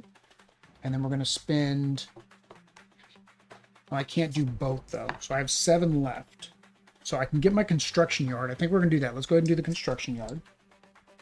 Right? Because that'll allow me to upgrade this one. Put a shield on it or something. So construction yard. Gain the assembly die. Once per wave during the build phase, you may roll this die as a build option. You may add the rolled upgrade to 1, ignoring capacity. So that's exactly what I wanted. So there we go. So that will take, they will have to have somebody do 2 damage to get rid of that. So if the yellow, if the shield is on the bottom, it's 2. If it's on the top, it's 1. Like it was on my hero. All right, so that was 3. Which puts me at 4. And then I guess for the 4, I'm going to go ahead and upgrade the Battleborn. Yeah. Yep. I think we'll go ahead and just upgrade the Battleborn. So. This is the Honor Pit. Right here. So, my Battleborn come in upgraded. And my Architects come in upgraded. I don't know. I should have flipped these around earlier. And my Aegis come in upgraded. There we go. Okay, now recruit. I have 12 recruit. 12 recruit. So, the Architect will give me another tower. For free. He costs 4. Battleborns are cheap. They're like, they're cannon fodder. They're only 2. The Aegis is 4. So I just overwhelm them with sheer numbers with the Battleborn. Go 4, 8, 9, 10, 11, 12. I think that's what I'm going to do. Because again, I can't get any of these guys. The dispatch gives me range though, but he's 3. So my math won't work that way. All right. So, 3, 3, 1. Okay, you're the slow guy. You have to go in the, you go last. You go last, buddy. Because you only have 1 movement. I might have been moving him 2 by accident earlier. I guarantee you I was. And then these guys are all 3, so it doesn't matter.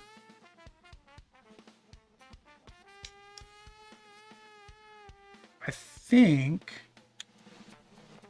let's see here. The Architect can get past because he can just go straight past.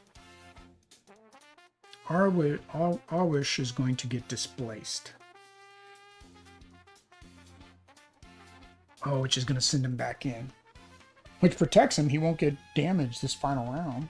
Because he goes back to the barracks. Technically. It's not a bad thing. Oh, I could keep him out here. What I'll do is I can do the Architect 1, 2, 3, which would put him there. Oh no, he can't go in the water. 1, 2. Oh no, but I can move him first. Never mind. What am I thinking? He gets to move first. Okay.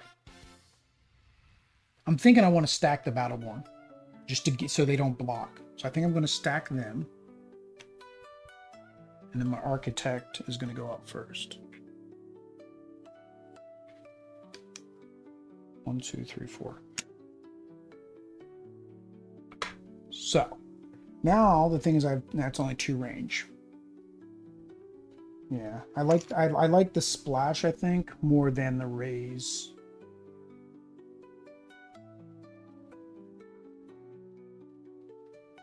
I don't know, when you upgrade it, see, it goes to 2 range. Do you still add? Because it was already at 2 range, so I'm kind of confused on that one. I mean, I'm not going to upgrade it, but now I'm questioning that. All right. I think this is my mighty boss tones right here. All right, that is me. Now let's see what they're bringing. They're bringing the pain is what they're bringing. All right. So they're going to have 2 groups. So they're going to have a treed veteran with or promoted. And they're going to have a promoted vine herald. So the promoted vine herald goes underneath.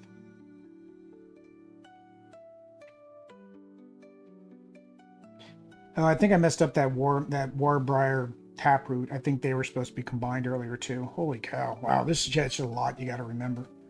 All right, so treed and the Veilhard. The treed has 5. 1, 2, 3, 4, 5. All right, so that's the first group. And then it's going to do an ogre growth with a taproot under it. With a grizzled oak under that? Holy cow. Where's a grizzled oak?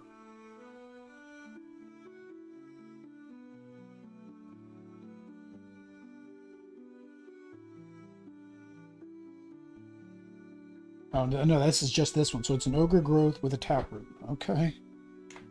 1, 2, 3, 4, 5. We've technically won the scenario, right? Because we succeeded in 2 of the achievements, which they kind of give you one, but we lose if Osh is defeated. So as long as Osh stays alive, we're fine. He can just basically run around the map wherever he wants to stay away from people. Okay, so that's the second stack. And then third is a Warbriar upgraded. What is a Warbriar? Oh, there it is. Warbriar upgraded or promoted. That's 1, 2, 3, 4. Holy cow, look at this thing. That is crazy. And then another Warbriar upgraded. 1, 2, 3, 4. That is a stack, man. That's crazy. And then when I get rid of the taproots, we're going to summon trees if I don't do 2 damage to them. Yeah. Okay, who gets to go first? They do. All right, well, here we go. So this guy's going to go 1, 2. This guy's going to go 1. Can't go anymore. I'm not sure about this stack because they can't move. I mean, that's the way they got this. It's got brackets around it, which to me tells me that that's going to be a group of individuals. I don't know if they ever explained that anywhere. I don't remember seeing that explained.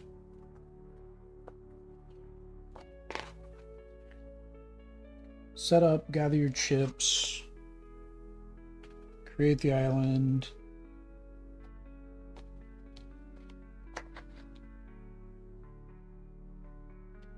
Maybe it's on this side. Prep phase.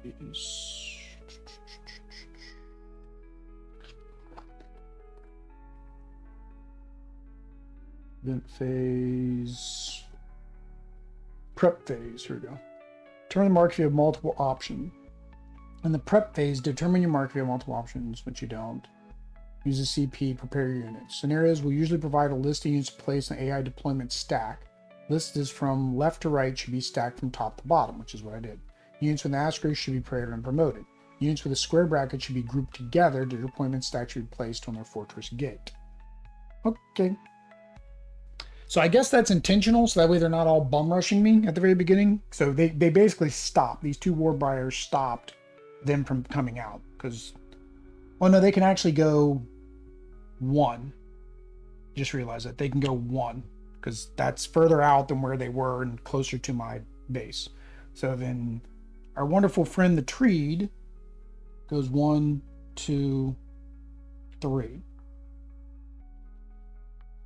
That's how we're going to do that. All right. So, Spire's attack. So, this Spire has a range. He's got shields, so I don't have to worry about. I don't have to worry about the Treed. I mean, the Treed's going to attack it, but like, he'll just take out the shield. Although he's going to attack it too, so I'm probably losing this tower. He does 3 damage. 1, 2, 3, 4, 5. So he's 5, and then I have spawn that guy.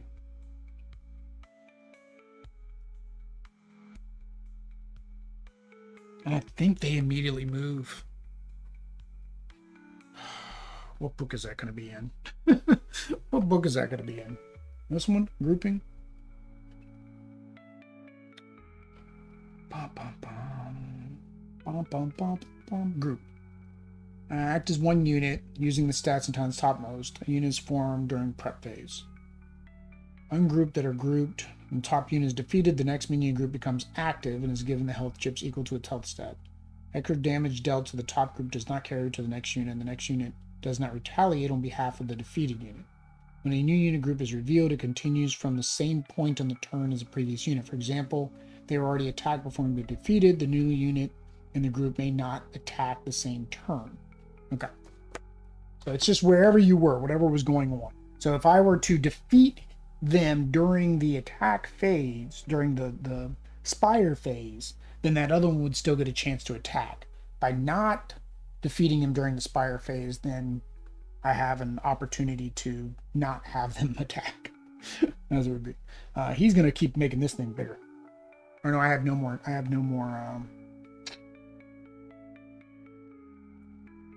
Oh, I forgot. I'm supposed to roll the anarchy on him, wasn't I? Alright. Alright. He stayed. I was supposed to roll anarchy on him. Although I'm rolling that, I have my own die. So that's for my upgrade. We'll use it a round counter. Round 3. I just don't know who I want him to attack.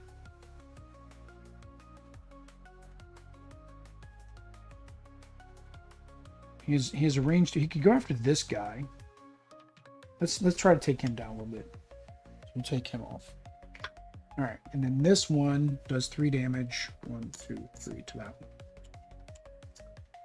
And I do need to look up what rooted does, because new keyword. Rooted for the AI. Rooted. If this unit is adjacent to a spire and can make an attack that deals damage without moving, it does not move this turn. It must move on the next turn in which it can make progress. Okay, so if it ends its turn next to a spire, it will just attack the spire. Okay, so that was my spire's attack. Now they're going to attack in their beautiful order, which again, you need like 5 books just to know. All right. Unit priority. Well, no, they're all next to this. They're all going to attack this. Yeah. So, doesn't matter which order I do it in, because he's going to do. He's got a range of 2, 1, 2. Everything can attack this. So it basically is just defeating my tower here, my one little spire. That was probably not the best place, but I didn't look. These guys I was thinking they were going to come down further. Like, this would have been a better spot to put it, because then at least he couldn't hit it. All right. Actually, I get to choose the order. I'm going to have him attack, and nothing happens, because he only has an attack of... Oh, hang on, sorry. He was supposed to be promoted, too. Never mind. All right. So it doesn't matter. He's going to attack. He gets rid of the shield. He's going to attack. Gets rid of 2 upgrades, which is gone.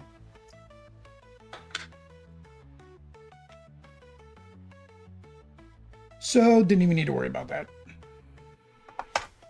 He did 1 damage, I guess. It did something. If I would have had it here, it still would have been gone, because maybe I wouldn't have put him near decided. Maybe I would have sent him down there. I don't know. Too late now. All right, my turn. All right, guys, time for payback. Oh, hang on. I forgot. My Spire's fire. I'm supposed to roll dice. Holy cow, Will. So he does. I took 3 all. Should have only been 2. Dang it. I forgot. It's rolled dice for the Spire. And then he attacked him with 1. Which did 1. Okay. Roll the dice, Will. That's what the dice are for. That's what the... Here. As I'm going to remember. Roll the dice, Will. All right. So I don't. It doesn't matter what he does. He's really just a blocker at this point. Question is, do they recruit him? I don't think they would, because he can't do anything else. Because I gotta take out some of these guys before he's useful. So he's just gonna run around again. That's all he's doing. 1, he hangs out with me. All right. Oh,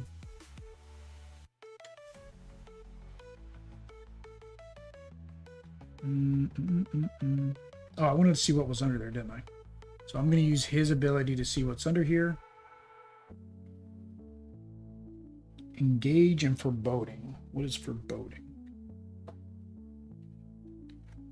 Engage and foreboding. So engage. I think you have to attack it if it says engage. Units able to attack must do so. Yeah. And then foreboding. Foreboding. When you explore this landmark, you must reveal it. But I'm using his lookout ability. So it means I don't have to reveal it, I don't think. Yeah, it's not considered exploring. So I'm just looking at it. So he has 5 hit points. So it's not exploring, so I'm not flipping it over. The question is, do I want to move him over there, move Osh over there to explore him? He gives me 1 relic? I get a relic. I haven't gotten a relic yet. 5, he does 2 damage back. He can't go that... Oh no, he's a hero. He can go that way too. Yeah, we'll reveal him. Why not? We'll explore over there. All right, so we're going to go 1, 2. We're going to go... You can't go in the water, though.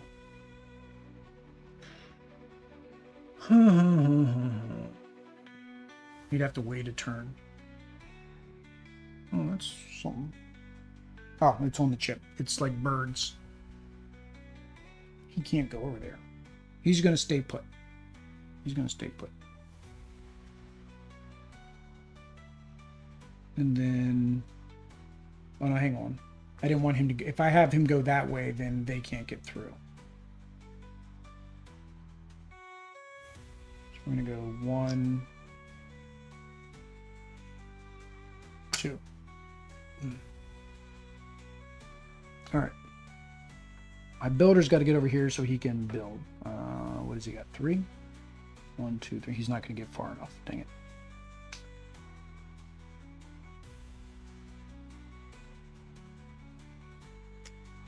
Oh, I thought he could get off the beaten path. He can't get off the beaten path. 1, 2, 3.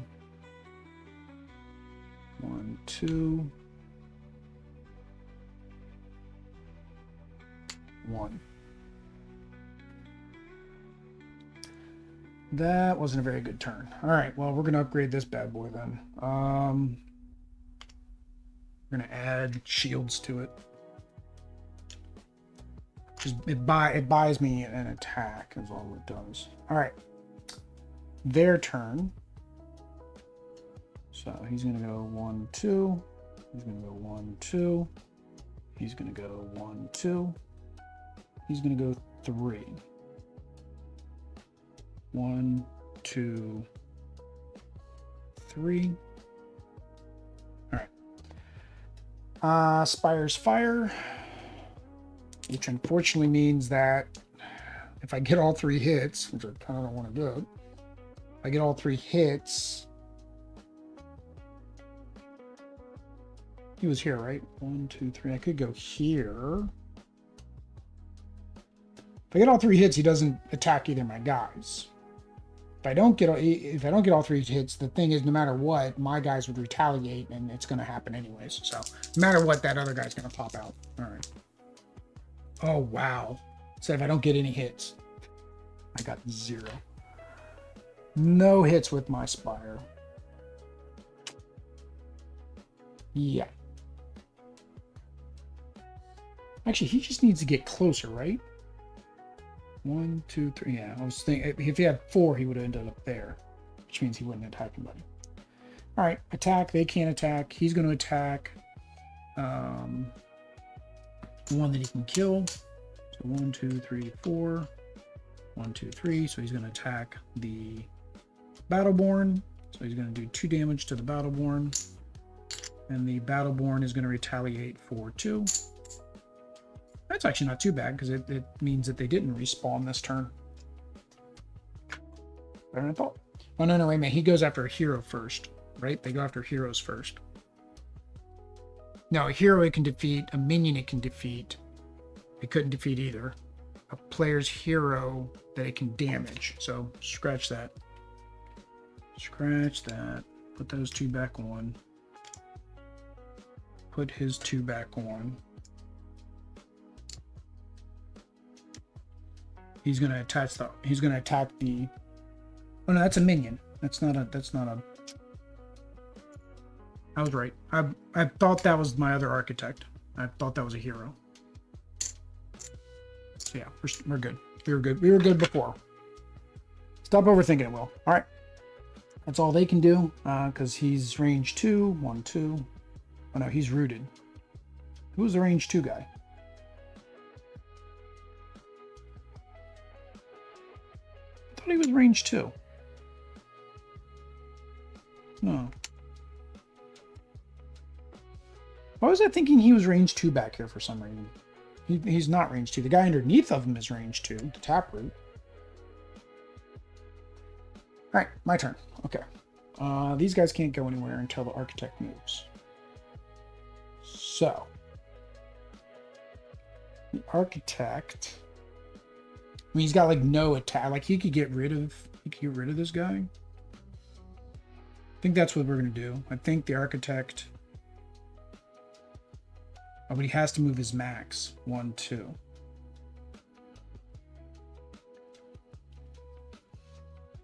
Because he has to make progress towards the gate. Yeah, I could have him go 1, 2. Because I need to go 1, 2 here. Does he need to be next to? I think he needs to be next to the tower to use his ability. I think he has to be next to the tower. After his move, no cost. Build a dispatch platform adjacent source well. Promote an adjacent. Yeah, so it's got to be adjacent. All right, so that's. I was going to have him attack, or not move, but he has to move. Minions have to move. So 1, 2. So he made his full movement, and he's closer to the gate than he was. And so we're going to, which it doesn't matter. He's gone, because we're going to go ahead and upgrade this with another range. Right now it's got a range of 2. 1, 2. So I do 1, 2, 3. We'll be able to start pinging them here. And they're kind of bottlenecked. Yeah, I think I want more range. So we're 3 and 3 now. Because remember, the architect ignores the limit of 3. That's the benefit of the architect. Actually, I kind of like that. I like that. Now, these are unfortunately the bad guys. The Brahmin are considered the bad guys. All right. So, that was him. The Battleborn has to make his full movement. We haven't defeated anything yet, right? So we'll do 1, 2. Then he's got to make his full movement. Oh, earlier I should have explored this. I was going to explore that.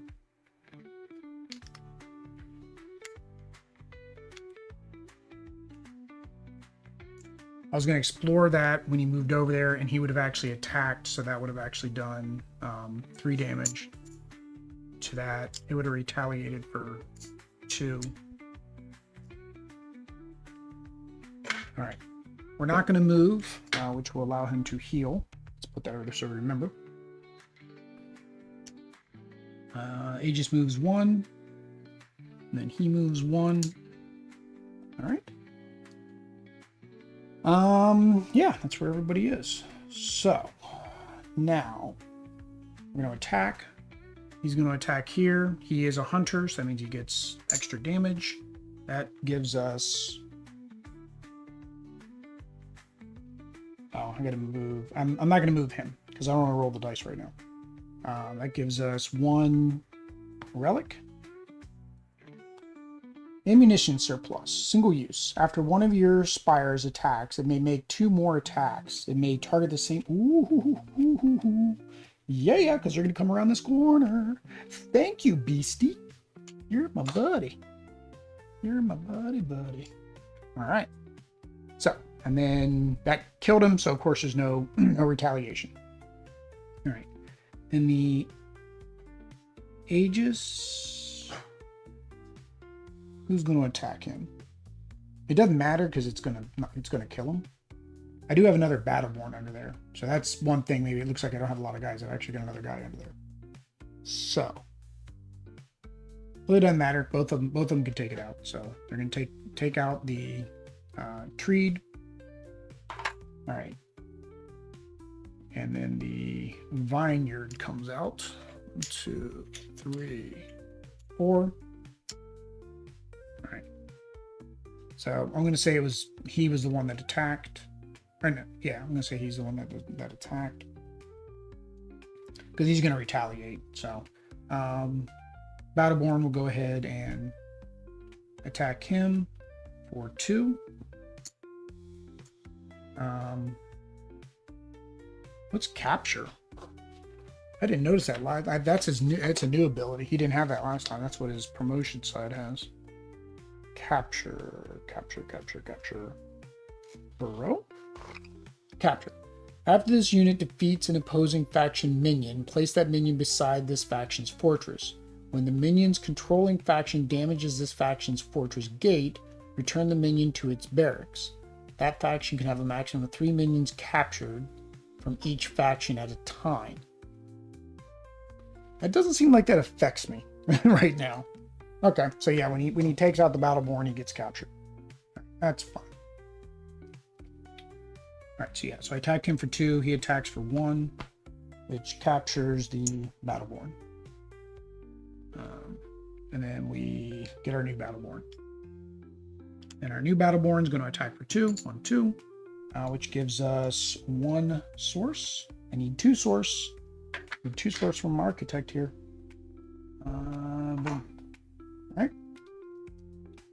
Aegis attacked. Battleborn attacked. He's just chilling. Osh is just chilling so he can heal. All right. End of turn. Osh heals. Osh got down to 1 hit point. He was I mean, it should have technically let Osh finish him off, because then I could upgrade him, but I don't think they're gonna get that far. I think my tower with this is probably just gonna take him out. All right, their turn. 1, 2, 1, 2, 1, 2. All right, Spire's fire. So my Spire does 3. That's 1, 1, 3, 4. So 4 damage. 1, 2, 3, 4. There goes the first guy. We get 1 that. That's the Warbriar. And then after one of your Spires attack, it may attack up to 2 more times. So, 1, 2. Oh, dang it, they weren't close enough yet. Ah, that was a beautiful roll. They weren't close enough yet. Oh, man. Oh, I was so happy. They weren't close enough. My range is 3. 1, 2, 3. So next turn I'll be able to do that, but I'm not going to get that roll. There's no way I'm getting that roll again. All right, well, they went. They can't do anything, so now it's back to me. He has to move his max. 1, 2. He moves his max. 1.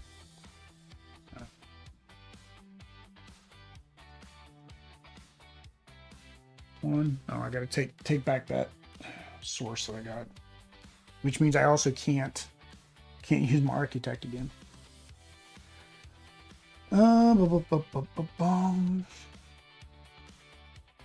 Yeah, I think that's it. Okay. So Battleborn's going to attack the Warbriar. He is going to impale me next turn though. 1, 2. It's going to retaliate for 2. 1, 2.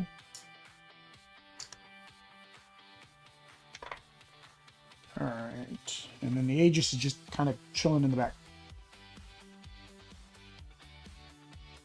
Yep. I mean, that's all I can do. Alright, so their turn.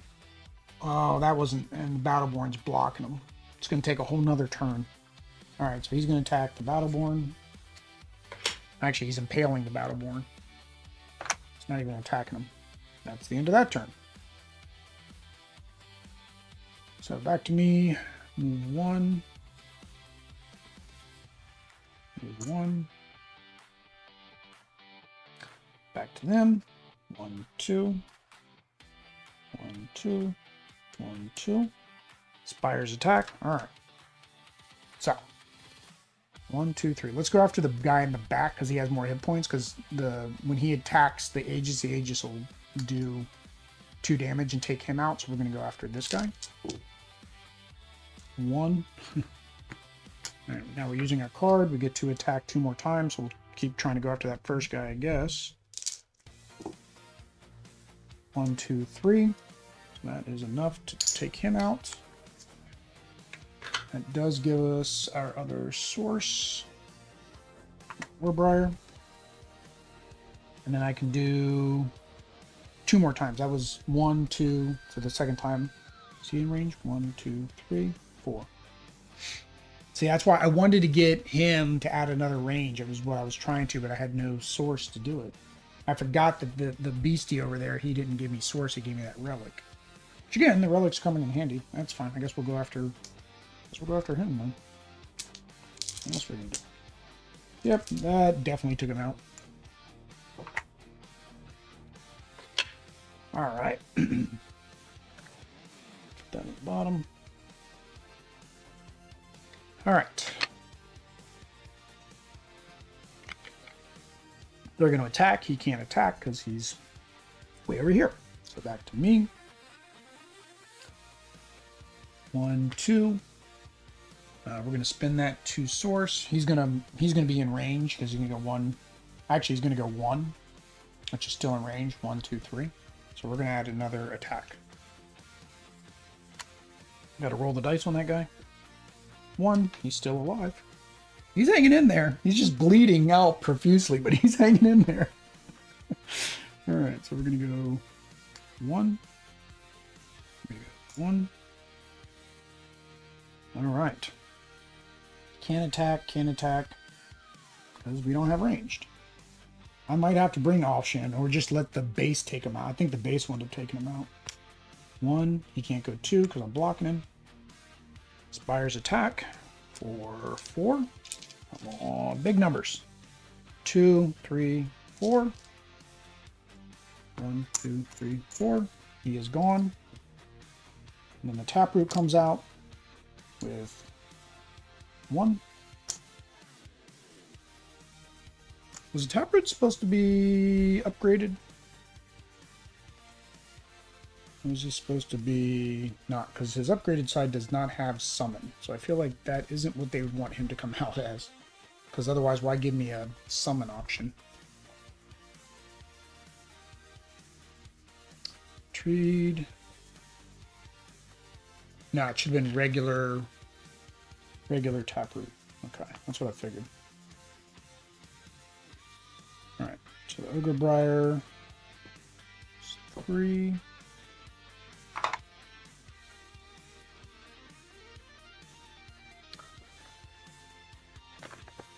Yeah. Alright. Oh, that's where the range was. It was a taproot earlier. Okay. So he's 3. All right. So that was my Spire attacks. Then he comes out, so now he's going to attack. Oh, hey, he's going to summon. That's annoying because of my retaliate. So he's attacking me from 1. I'm armored, so that doesn't do it. What is assault? That was my upgrade. Assault. When this unit attacks a Spire, remove the bottom upgrade before dealing damage. Okay. I didn't even get up there. So yay. I think it said it was a treed. Right. So he's going to attack me. I'm taking no damage. I do 2 damage back. That causes him to summon the treed with 5. 1, 2, 3, 4, 5. I need to wash these things. I don't know. My chips, if you guys watch my unboxing, my chips were so dirty. Don't know why. 1, 2, 3, 4. Why did I grab more chips? I had 2 sitting here. Alright.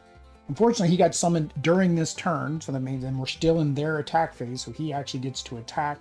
He attacks for 2. I block 1. I do get to retaliate for 2, though. 1, 2. Alright. So. Back to me. So, I can't move, so can't explore. So we're going to attack for 2. 1, 2. He's going to retaliate for 2. 1, 2. So I am knocked out. My Aegis.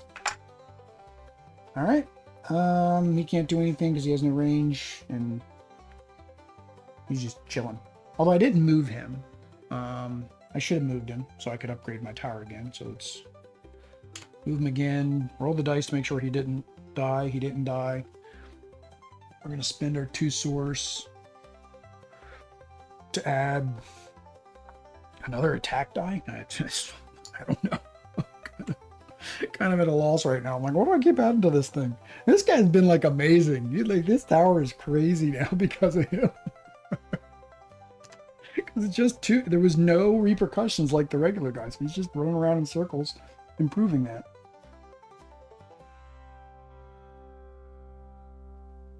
Yeah. Yep. Although I may be playing that wrong. Maybe he's not supposed to be. Maybe he is supposed to only move towards the... I think he might be a minion too.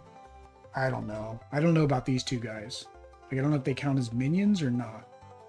They are silver instead of gold. Maybe I've been playing those guys wrong. Whoopsie.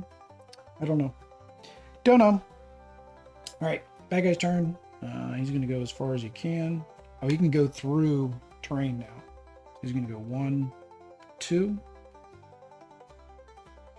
And Spire attacks for 1, 2, 3, 4. Definitely enough to take that out. Oh, man. Then he comes in with 1. There's the tree. He's going to attack him for 1, which takes him out, which means he doesn't get to retaliate. That's it. And then my turn. 1, 2. It doesn't matter. It doesn't matter if I move him or not. I mean, he's gonna be able to take him out, so actually the tower's gonna take him out, so yeah, I'm not gonna move. Alright. Their turn. Oh, he only moves 1 now. Oh, now what happened? I guess he has to go back on the terrain he can actually go onto because he no longer has this terrain ability. So I guess he has to go 1. And then tower fires. 2, 4, 6, 7. That's it. That's a taproot. That's a taproot. Alright. That's it. I won, technically, I guess, with a couple technicalities. There's a couple things I probably definitely did wrong. Hopefully people let me know in the comments. So let's do our first impressions. All right, there we go, guys. That is Cloudspire, at least the tutorial of Cloudspire. Again, I probably guarantee I made some rules mistakes. So, of course, those Cloudspire veterans, let me know down in the comments those mistakes. I think one was the architect. I think he had to keep moving towards the fortress as well, because I think he's still considered a minion, not a hero. But I don't know. He has the same kind of copper colored border instead of a gold border. So if that's the case, then yeah, that tower I made would not be upgraded as much as it was. And in which case I probably would have done something similar anyways with like the architect and maybe not built that other tower. Either way, that should give a good idea of how the game plays. In terms of components, awesome components, right? It's Ship Theory Games. Everything is deluxeified components.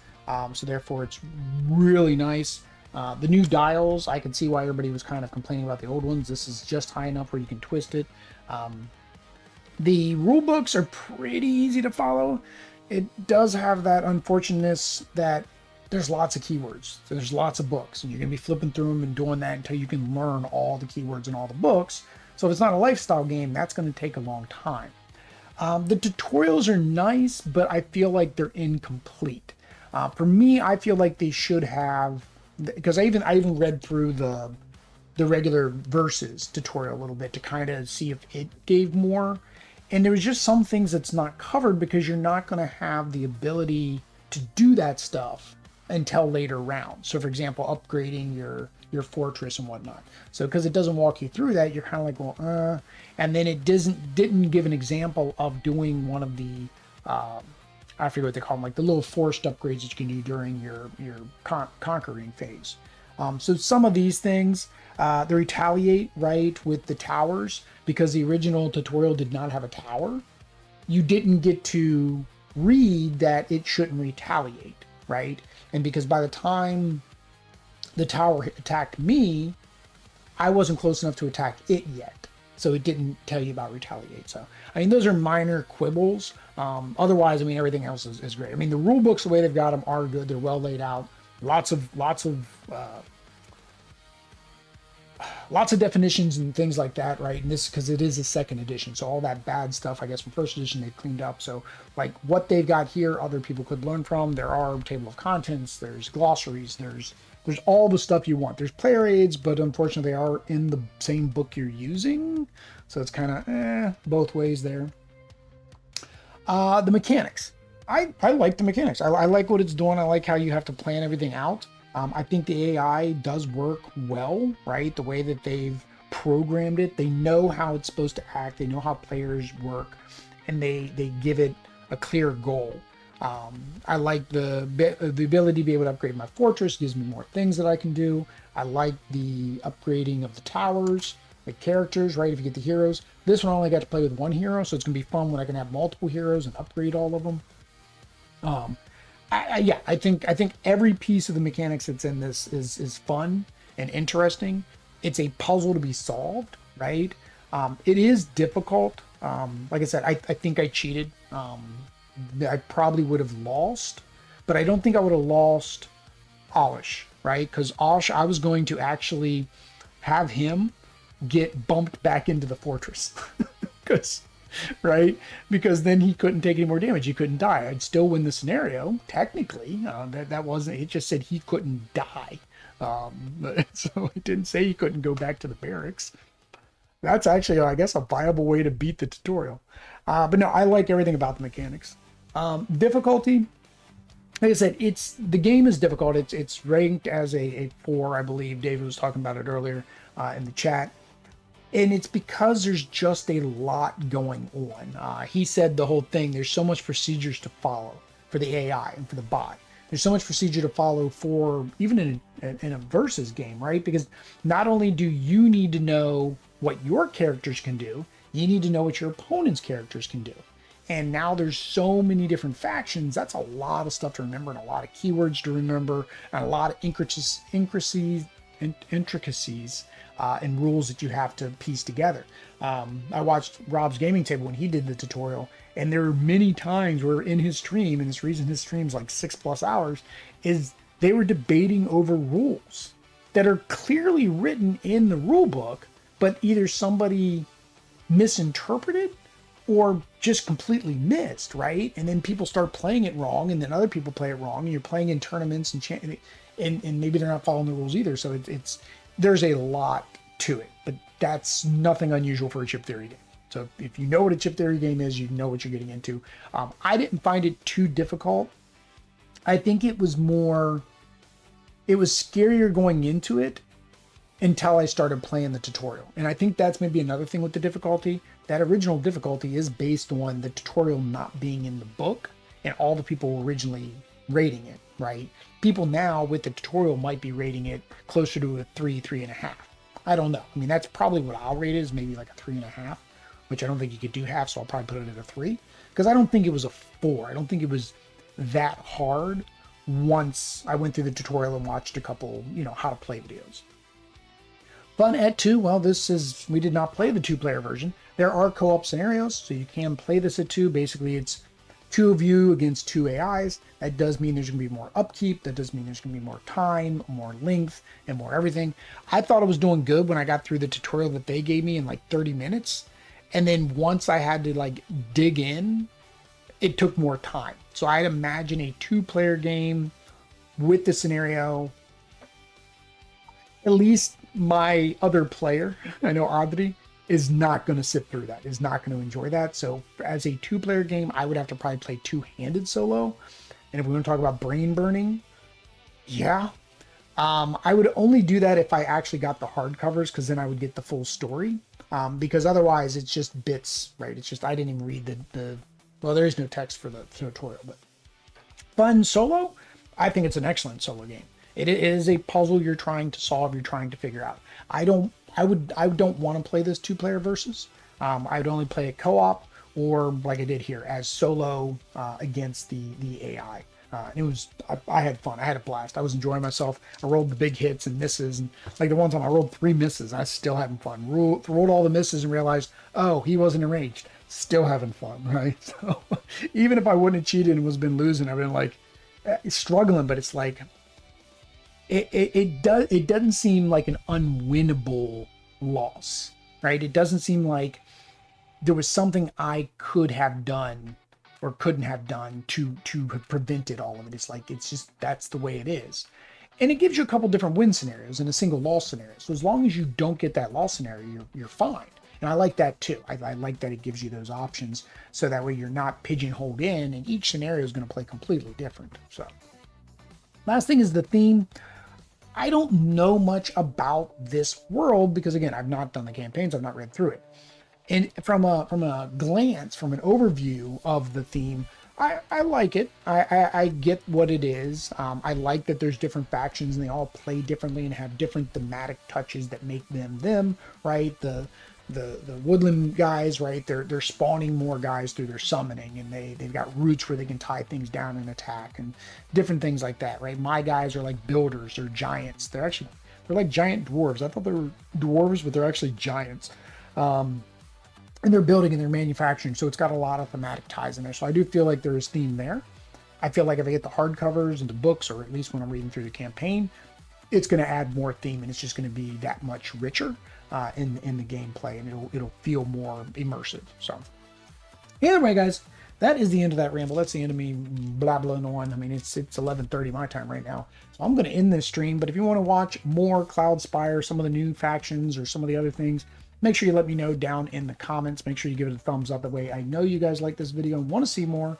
If you have any, again, rules mistakes that I made, make sure you comment so other people don't make those rules mistakes. Subscribe, bell notification, all that YouTube stuff. And until next time, guys, peace.